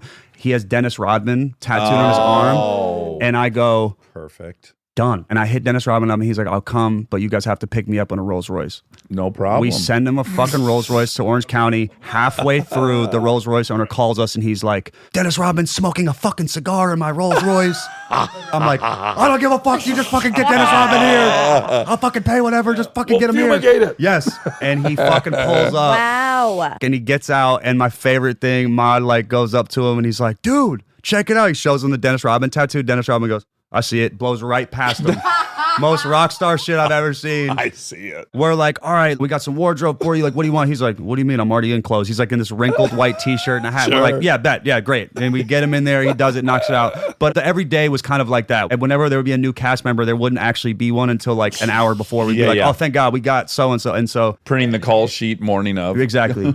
Or like it would just be like mystery woman, 7 a.m. and we would just get whoever we could. We edited it on tour backstage. No kidding. Yeah, so I would fly the editor out. He's great. His name's AJ. He edits, I think it was like Arrested Development and a couple things like that. And so I, very unconventionally, I'm sure to his work process, was like, dude, meet me in Arkansas and set up backstage. And like he would literally be backstage and we'd have some speakers and mini Avid set up. And we'd be going through and we'd do it. When I went to propose to Megan, we were still finishing editing. So like I was in Dominican Republic, ducking off to secret rooms for like 3-hour editing sessions on Zoom, being like, oh, okay, this. And dude, it was daunting. And then my friends scored it, Baze and Slim. They're in my band actually. Oh, how cool. And that was really important to me because I felt like as a musician, people are going to look at the music in the movie. A lot of your stuff's in there. Yeah, that was also per studio request. There was like, if we're getting you, we're getting some of that music. So I was like, fair. And then we did an original song for it called Good Morning with a U. And yeah. Cool. Fuck yeah. Whose G-Wagon was that? That is Mod's. It is. Yeah. Okay, I knew it was somebody's real Yeah, we did not have budget for all of these cars. We were just like, dude, we got to wrap your car. Yeah. We have to do it. I kind of love it. I do too. I kind of love it. I do too. It's black, but it's got safety pins all over it. Oh. I really kind of loved it. I was like, oh, if that's Colson's real car, I'm into it. I'm feeling it. Do you care about cars? Yeah. You do? Yeah. I just bought a Cobra. Oh, you did? Yeah. For my birthday. An AC Cobra, like a 60s? Yeah. Dax is a big car guy. That's my life. Okay. You have a fucking coffee house in Cleveland, Club 27. Go there, drink coffee. Drink Liquid Death. Drink Liquid Death, which we actually drink, which you are part of. Go There it see, is. boom, what a crack. Mainstream Sellout Stadium Tour. Get tickets and go to it. Watch Good Morning, Mourning. It comes out May 20th. The trailer came out on 4/20. It's a stoner comedy. I think I can call it that. Yeah, totally. Yeah. Let's own what it is. And you're lovely, and you're a fucking sweetheart, and I knew you were going to be. Thanks, guys. And I liked it. I have one last question. So you and Pete Davidson are buddies. Yep. Makes total sense. He also seems like a very sweet person. He's an us boy. Yeah. Fucked up childhood. I know why you're friends. Dudes must want to fight you guys nonstop when you go Nonstop. out. Is that accurate? Yeah, there's a skit on my album that he's on. It's called the Wall of Fame interlude. He's always on my albums doing like skits, and that was right after we met up with him. My daughter and him, they love each other, and he's like, "Where do you want to go to dinner?" And she set a place, and he's like, "We're going to In-N-Out." And so we go to In-N-Out, and we're sitting outside on the table, and we're looking at this car. There's a girl and a guy, and the dude, we can read his lips and his whole body gestures, and he's behind the windshield, clearly like, babe, if you weren't here, I'd go fuck them up. For no reason. Just like zero reason. Because she's like, oh, this is cool. Look, it's them. And then he was like, dude, he's doing the arms and the angry neck vein. And we were just like eating a burger with my kid. Oh like, my dude, exhausting. it's exhausting. Yeah. Well, I'm going to give you one a Luke Wilson line. He nailed this perfectly. And once he said it, I realized, oh, God, I've heard this so many times. So if you're you or Pete or myself in a previous life, dumb enough to go out to a bar, what'll happen is dudes will have been spending the entire night buying someone drinks, trying to chat them up, and then you're there and they don't have their attention anymore and they're pissed. So Luke told me, he's like, how many times do guys come up to you at bars and say, I don't know who the fuck you are, Isn't but that my the best? girlfriend seems to know who you are. And I'm like, oh my God, dude, I've heard that like 24 times now that you say it. So many times. I guess everyone here thinks you're somebody. I don't know who the fuck you are. Isn't that the worst? I'm also like, you know what's funny? I didn't ask to be known when I walked in here. Like, you act like I have a giant neon sign, like, everyone, it's me. Also, dudes are pissed because here's what happened. You were the fucking kid in high school they could have shoved down at any time. You didn't fucking play football. This is unjust. The lane I chose was supposed to be that. Yeah. And it's triggering. What a trip, dude. Yeah. I never thought about that it was like you were attainably shovable at one point. Yes. Now, why you got money? Why are these girls like you? Like, I was supposed to be on the road to that. Yeah. Or just like come say hi and get a memory real quick and just like Just be be nice. cool and we could all just have a good time. I know. That's kind of where I've been at for a while, which is like, oh, I get it. It's my chance to go through high school all over again and like everybody. And I just want to like everybody. Totally. Me too, man. Everyone had a shitty childhood, I'm pretty sure. Yeah. Everyone has something. For sure. All right. Colson, a.k.a. Machine Gun Kelly. Everyone check out your shit. Again, stadium tour. Good morning. Club 27. What's the name of the water? Liquid Death. Liquid Death. Buy it all. Get it all. It's so fun having you in, man. Thank you guys so much. I'm so glad. I hope you made the right decision. I made the right You were decision. debating, Good. yeah. Do I want to end it or fucking go for it? You went for it, and I hope it was good. Fuck yeah.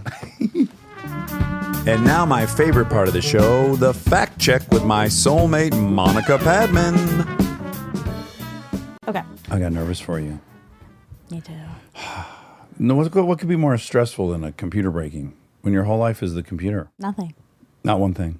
Not a death in the family. Well, this is stressful. Not an amputation. Ding, ding, ding. Segue. Oh, That's a little bit forced. okay. I had a crazy dream. Okay. I have to tell you about it. Great. So I was in high school. And it was in the middle of the day, and they like sprung this contest on us that if you stayed at school for 24 hours, we get paid $80. Okay, great. And then $30 more per 30 minutes you added on. Oh my gosh. So that's what you're going for. Well, yeah. That's where the money's at, post Sure. 24 hours. But like living there then, I guess, you know? Let me do the quick math. Okay. Okay, so that's 48 times 30. That's 1,200. Then 240. That's $1,480 versus the $80 up front. So the first 24 you'd make 80. The second you would make. Exactly. Wow, that's huge.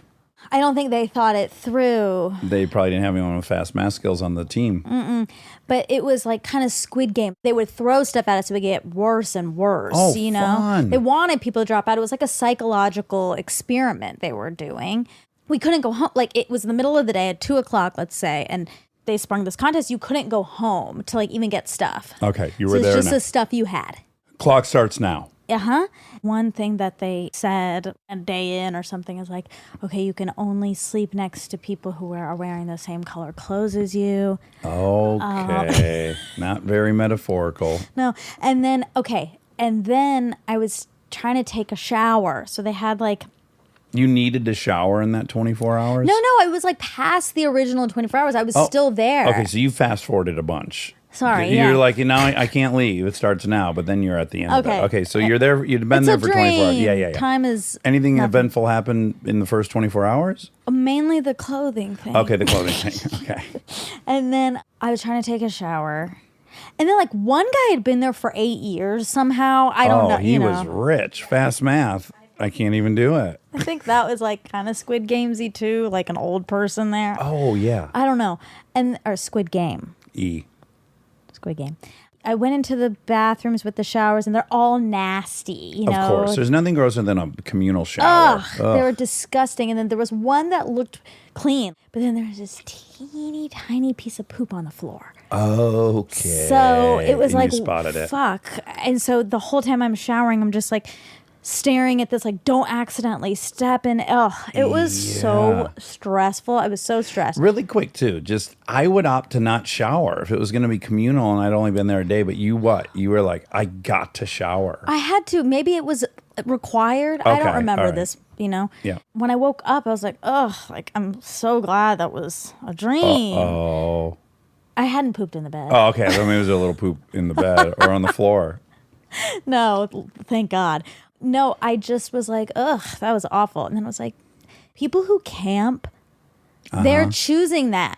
They're choosing that life. So, yes, and this is what boggles me about camping anywhere but in areas with lakes. So all of our camping trips were either to a river or a lake. And as a kid, I just fucking swam. Because you go in those campground Yeah. showers, it's just so wet in there. Ew. This is one of my big, and you know this about me. I get phobia.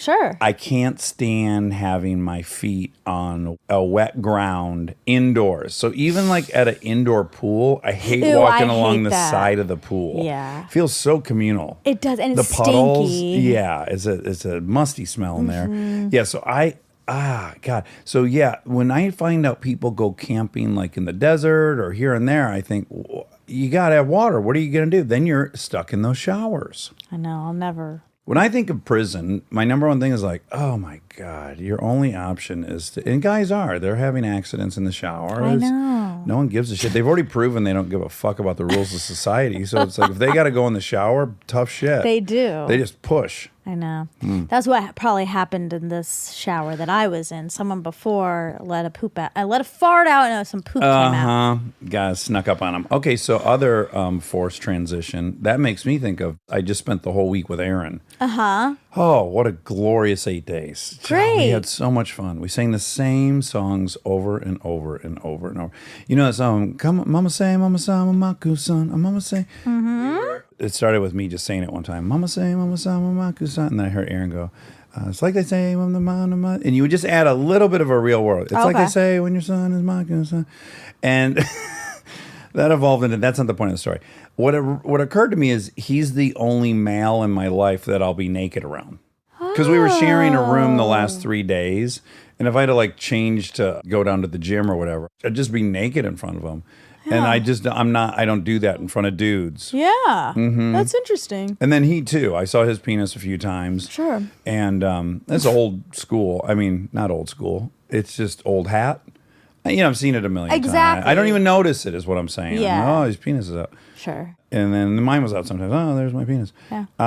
Anyways, You've just been doing it since you were little, so it's all. I know, but also there's been this huge gap where I haven't been nude around any men for Right. decades. Yeah. I can't think of a time I've been nude, and maybe in front of Eric for a half second at hot yoga, but I don't even think then. I think he was nude and I wasn't, and I thought, wow, he's just so fine being nude. Oh, I Yeah. see. Yeah. That's kind of surprising because you're so free and you love men's bodies that, like, it's surprising that you haven't been nude around more men. I don't care if another dude's nude. I'm not trying to be nude in front of a dude. Maybe it's my own baggage of whatever. Yeah, I don't trauma. know.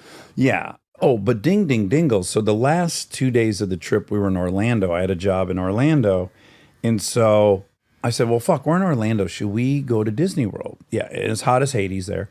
And I said, well, let's get a guide. It's expensive. Yeah. Yeah. I mean, it's expensive. And we just did it, right? Yeah. We did it. So I'm like, man, I'm giving Disney all the money this year. Seriously. It starts with a text from Caitlin. Caitlin's her name. Just normal text. Okay, meet you at the front of the hotel at, I think, 11 we departed. So we go out there, and we get in the car, and I don't know how. Something very organically led to me saying I was on this show, Parenthood. And then she said, yeah, that's my favorite show ever. Mind you, she was so cool right out of the gates. Like, you know, my thing is neediness. I have a hard time with neediness. We had also a great guide here in Disneyland. We absolutely did. But my thing is like, I'm very uncomfortable around neediness. She just was cool. She was from the East Coast. She was like upstate New York, just real fucking straightforward. Could tell she was really smart. So she said, oh, I loved Parenthood. And I go, oh my God, okay, great. You kept pretty quiet about that. And she goes, yeah. And I go, have you heard the podcast? And she goes, let's just say that it was all I could do not to say, hi, best friend Aaron Weekly, when we got back. Nice. And then she went on to say that they used to have a wish list there if you were a guide and you kind of got to put a dart in three fun. celebrities. And so they don't have it anymore, but also that's kind of expressed between them all. Well, hers, I'm in there. That's amazing. It was amazing. And Marley Matlin was her other, who, guess what? She got to do a tour with her. Wow. Yeah. We had the best time with her. She was incredible. Great shout out. Oh, it Good was for her. great. It She's was living great. in the sim, I guess. I brought that up. Yeah. I'm like, what are the odds that you wanted Marley and me, and then we got here? It's kind of crazy. Marley and me. Marley and me. Oh my gosh, that's really something. What if her third person was Jennifer Aniston or Marley the dog? Oh wow. Yeah. My friend Don Roos wrote that movie. Oh, it's a very sweet movie. It's a great movie. I haven't seen it, but I know if Don wrote it, it's great. I don't even like dogs, and it was sad. Yeah, it's a cute golden retriever, like a light, like a blonde he golden dies. retriever. Well, Yes. don't tell people. Spoiler alert. Well, Yeah. it's like from like 2000. So Yeah, if you haven't seen it yet, I do think it's really funny when people like throw up fucking a fit over like something that was like The Sopranos. years ago. Yeah, exactly. It's like, hey, Like, I think guys. the whole world's supposed to wait 5 years for you to watch this thing. Yeah, it's pretty arrogant. Yeah, narcissistic. Oh, okay. Marley and Me was 2008. Still quite a long time ago. Yeah, 14 years. Yeah, good math. Good fast math. So much fast math. She asked me to do some fast math. That Oh, was my another fun. Yes. Wow. Yeah, wasn't that great? What did you do? Fast math. I know, but like, Oh, well, we were doing like, I get obsessed. You know me, I'm a little greedy pig and I'm a bean counter at heart. I'm an accountant at heart. And not that accountants are greedy pigs, but I am an accountant at heart. So I'm asking her, how many folks come in here? Average ticket price, blah, blah, blah. How many tours you do a day, blah, blah.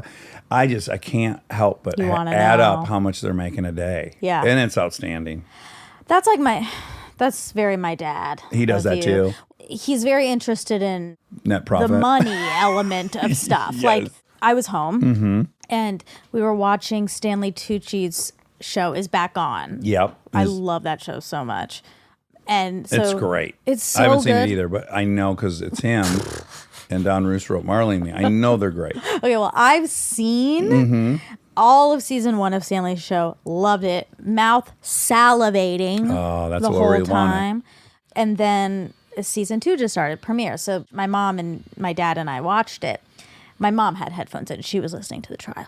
But my dad and I watched it. And there was a whole portion where they're truffle hunters. The piggies and the doggies. Yeah, exactly. So the white truffles, I didn't know this. You can't manufacture them. You can't like grow them. You can black truffles, but you As China's doing, and then shipping them to the markets in Italy, and they don't taste the same. Anyways, saw 60 Minutes on that. Oh Crazy. my god! Yeah. Okay, but the white truffle you can't do that with. So you have to just find them in the earth. It's very rare, very limited dish. So exclusive. And then there was an auction for one. It was £2. A 2-pound white truffle. And when the guy brought it in, he dropped it on the floor. Oh, wonderful. That's all we want. He dropped it on the floor. Yeah. A piece fell off. you're a kidding? No, like Oh. a teeny piece or something. Oh, not like a half pound of it. I want to guess how much that went for. A 2-pound white truffle. Did they convert it for us? It was in euros. Do you know the price? I think I remember. I want to say it went for $2,300. 2,300. Yeah. It was like $180,000. What? Yeah, Why? because they're so rare. You can make that many meals out of it? Maybe it was 100, but I think it was 150 or 80, something like that. Anyway, They found a Ferrari in the ground. honest to God, and then it fell on the floor. What a bozo.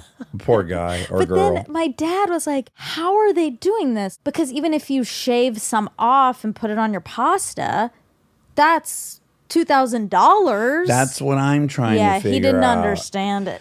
Okay, so when we were at the I ate one time at the French Laundry. French Laundry, and I think I've already told this story. I got like a truffle add-on, and the dude came over to the table, and he was wearing white gloves, and it was in this large mahogany box. Oh my God. And then he opened up the box. That's what I'm basing Was this it price white? on.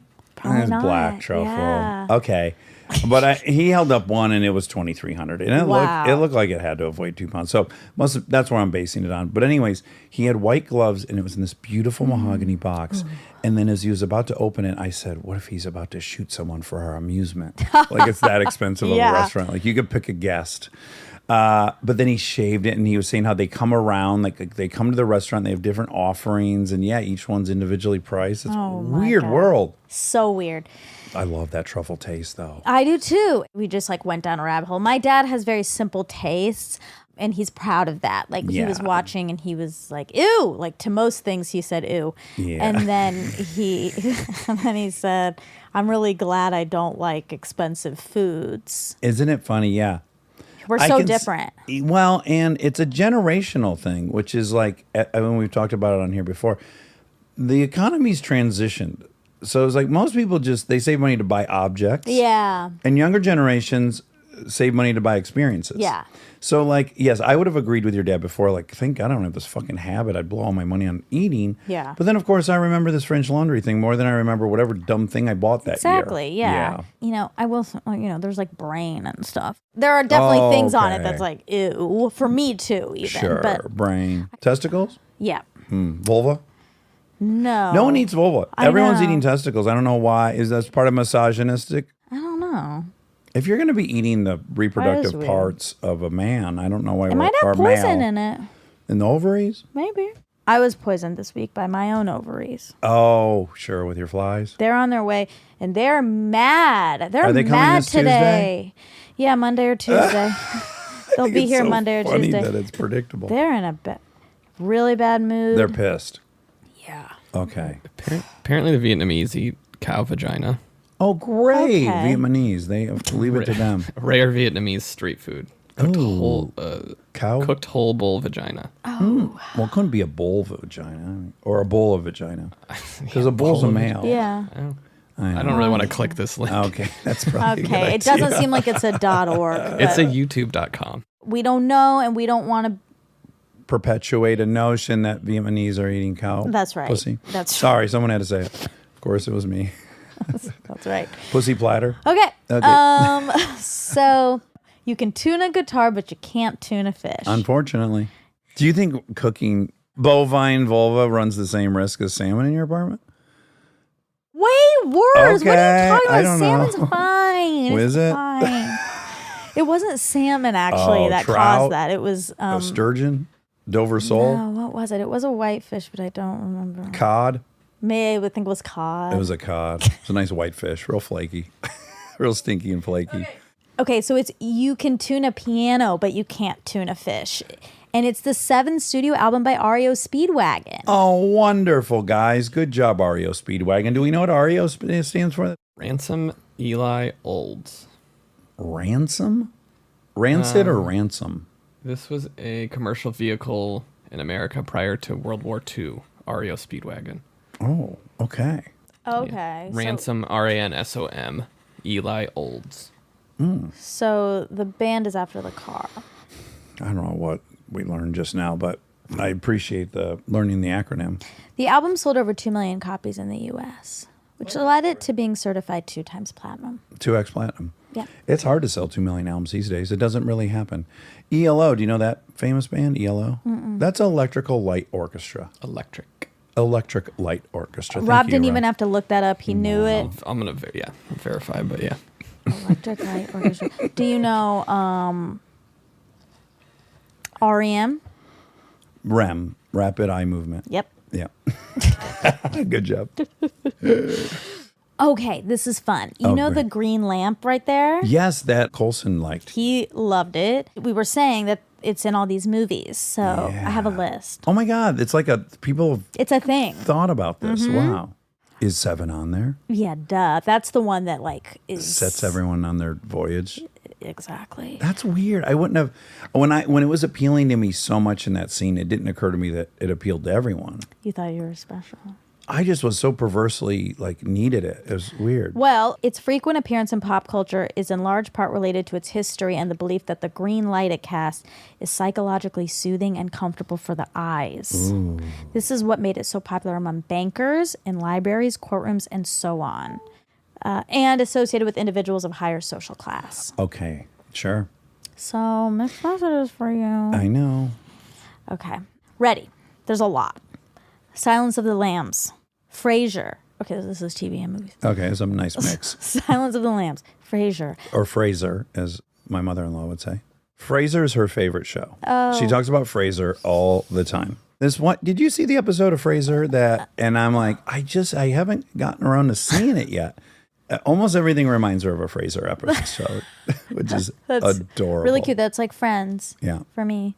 Frying. Fiends. Fiends. That's Fiends. That's Fiends. Patch Adams. Whiplash. Wonder Woman. You know what? This is weird. I don't understand why it's not in chronological order. Yeah, is it like most popular? I don't know. Okay. Silence of the Lambs 91, Patch Adams 98, Whiplash 2014, Brand new. whatever. Okay, Wonder Woman 2017. Old Boy. Do you know that? Ding, yeah, ding, ding. We Korean talked movie. about that Yeah. with Josh Brolin. And Ah. Great Korean movie. 7. Ooh, It's in that's us. red because it's of course. yeah. Another in red. A Nightmare on Elm Street. I don't remember that. Batman Begins, Hot Fuzz, James Bond, Casino Royale, and Quantum of Solace. Goonies, The Place Beyond the Pines, Jaws, Legally Blonde in red. 10 Things I Hate About You, The Conjuring in red, Band of Brothers, The Born Identity in red. Oh my gosh. Bronson, The Adventures of Tintin, Sinister, The Nick, Road to Perdition in red, Layer Cake, There Will Be Blood in red. 30 Rock, Breaking Bad, Law Abiding Citizen in red. I don't know what that is, so I don't know that it needs to be in red. Okay. Boiler Room, Seinfeld, also in red. Pushing Daisies, White Collar, Brooklyn Nine-Nine, Supernatural, Doctor Who, Friends, JFK. So everything that was ever made. There's virtually. still so many. Yeah. Maybe I should just read the reds.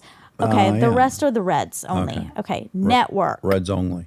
Sleepy Hollow, Stand By Me, Ellery Queen, Dick Tracy, Thomas Crown Affair, Oh, Tom Crowney. Trading Places, Clue, Star Trek First Contact, It's Always Sunny, Narcos, Gosnow, insane. Goodfellas. Phew, I'm done.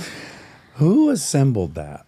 I don't know. Because it's not rare at all at this point. Like once you get in that list, you realize, well, it's in, you know. But that's the whole point. It's actually it's a device. ubiquitous. It's ubiquitous Yeah. and it's a device. That's right. Because when he says it's in all these movies, it is. He wasn't lying. It's in most movies. I think that's maybe safe to say. Okay, you said we interviewed a psychiatrist and called it a geographic. Yeah. I was trying to think, and I did some Googling. I couldn't I find it. think Anna Lemke might have said a geographic.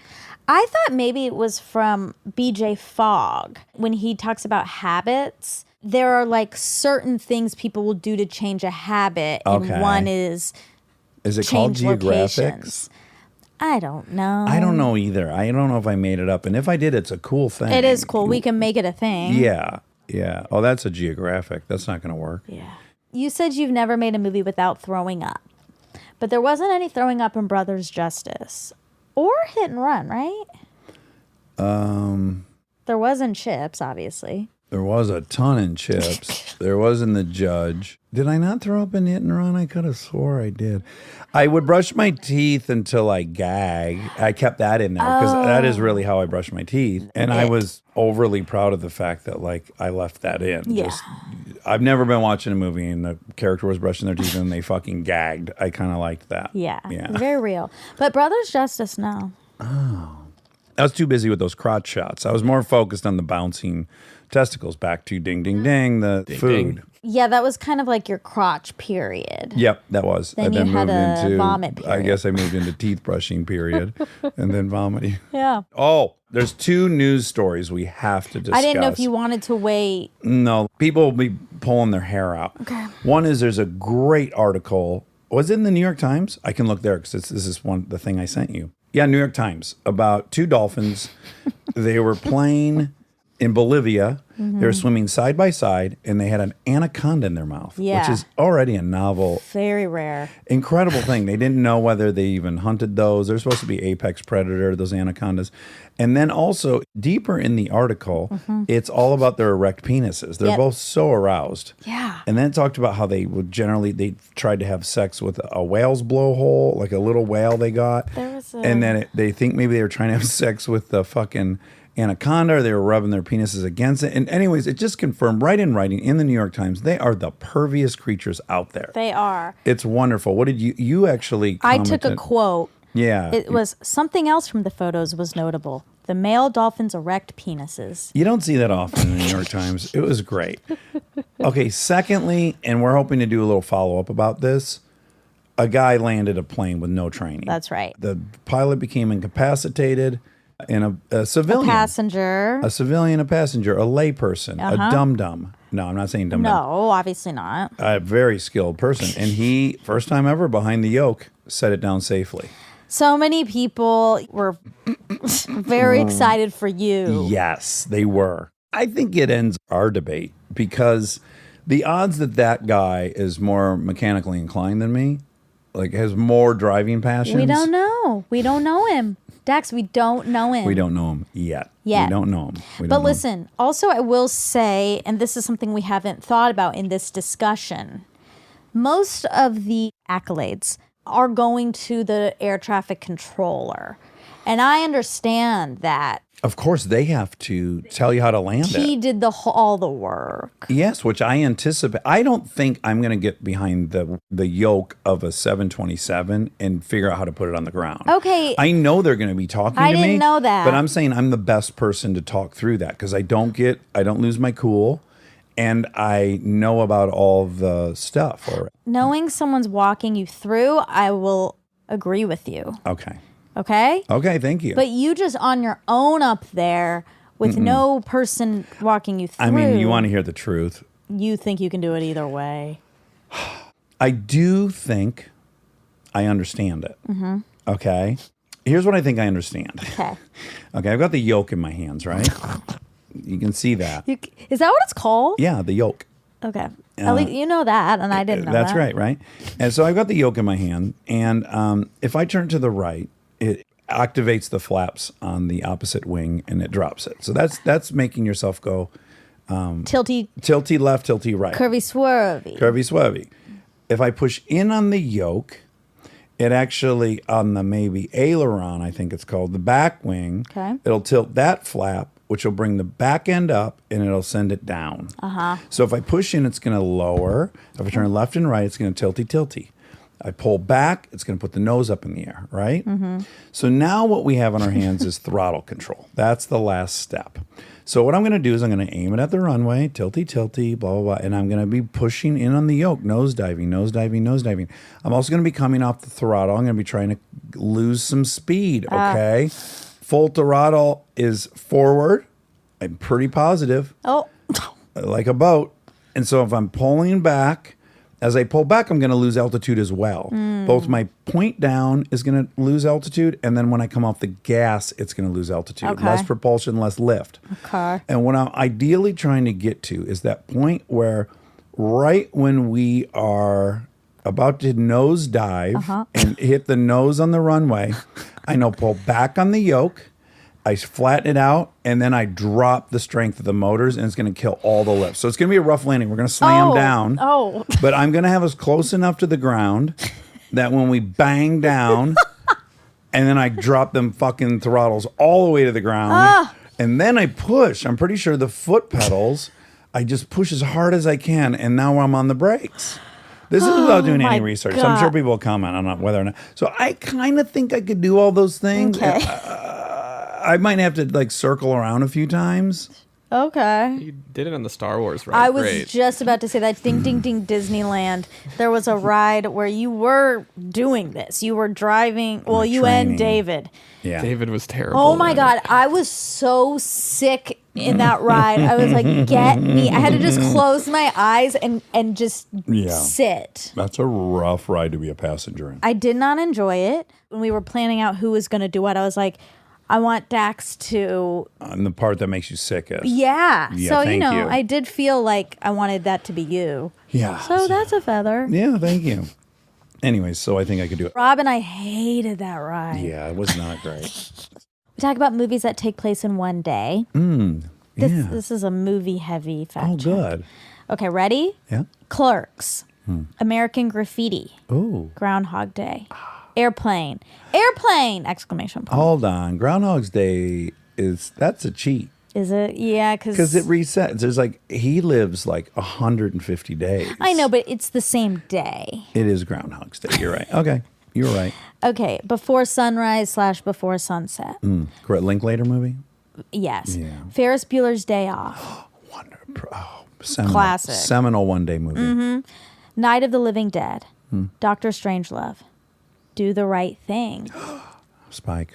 Magnolia. Oh baby, I like it. That was a shorter list than my last one. There were no reds. Oh, okay, yeah. Yeah. Much more manageable. Yeah. Only the hits there. Oh my God. For a second, I was like, what the hell? But look. Was that all stills from? Oh, you know what? Fuck. The reds are probably YouTube videos. Oh, where you could have looked at the lamps. Ooh, do you want to see the lamps from 7?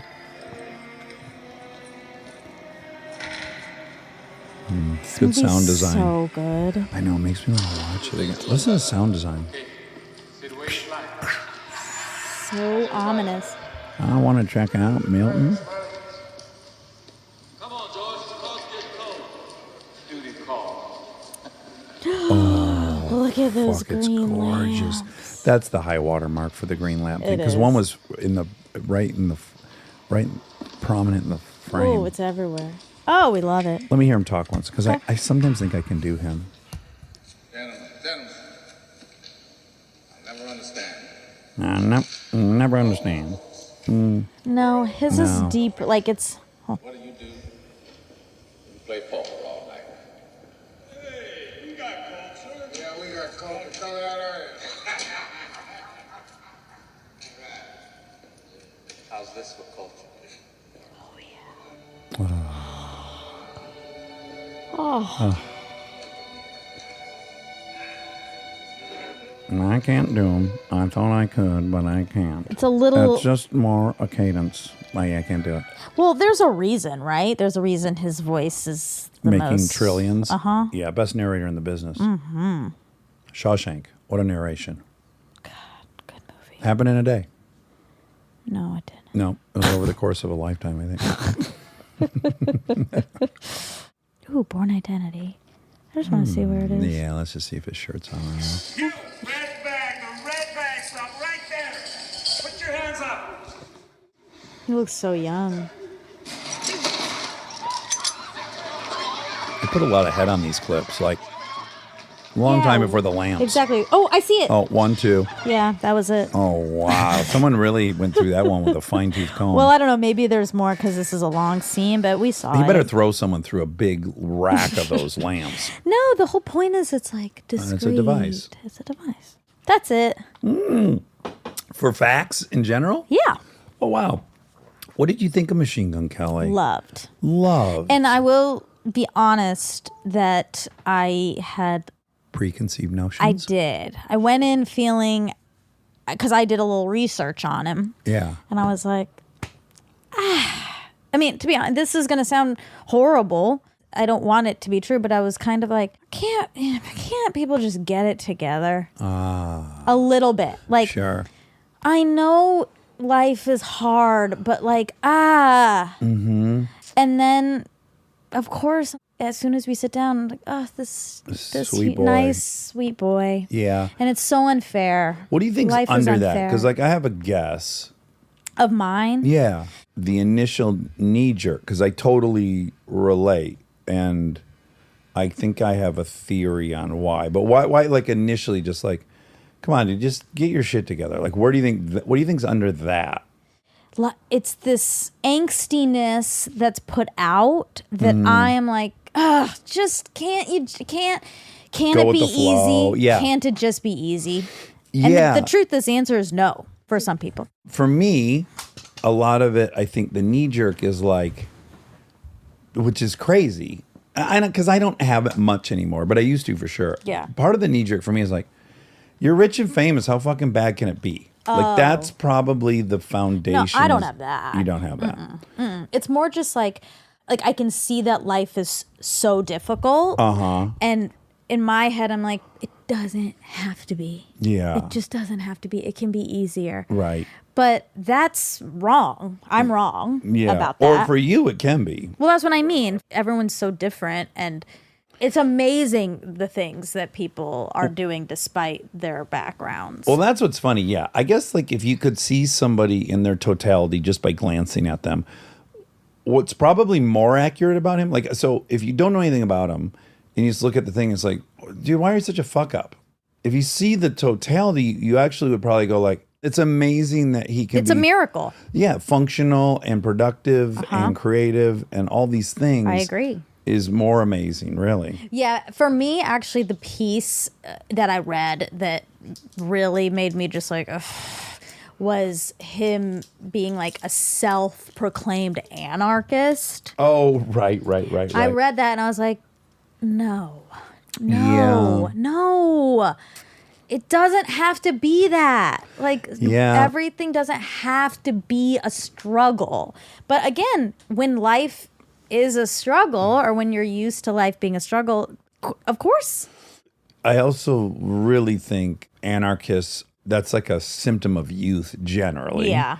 And I think when you're young, you feel most separated from the system. The system seems so obscure and impenetrable. You feel a powerlessness of like, I'll never have any say over how this place is. And in some way, I feel excluded from it.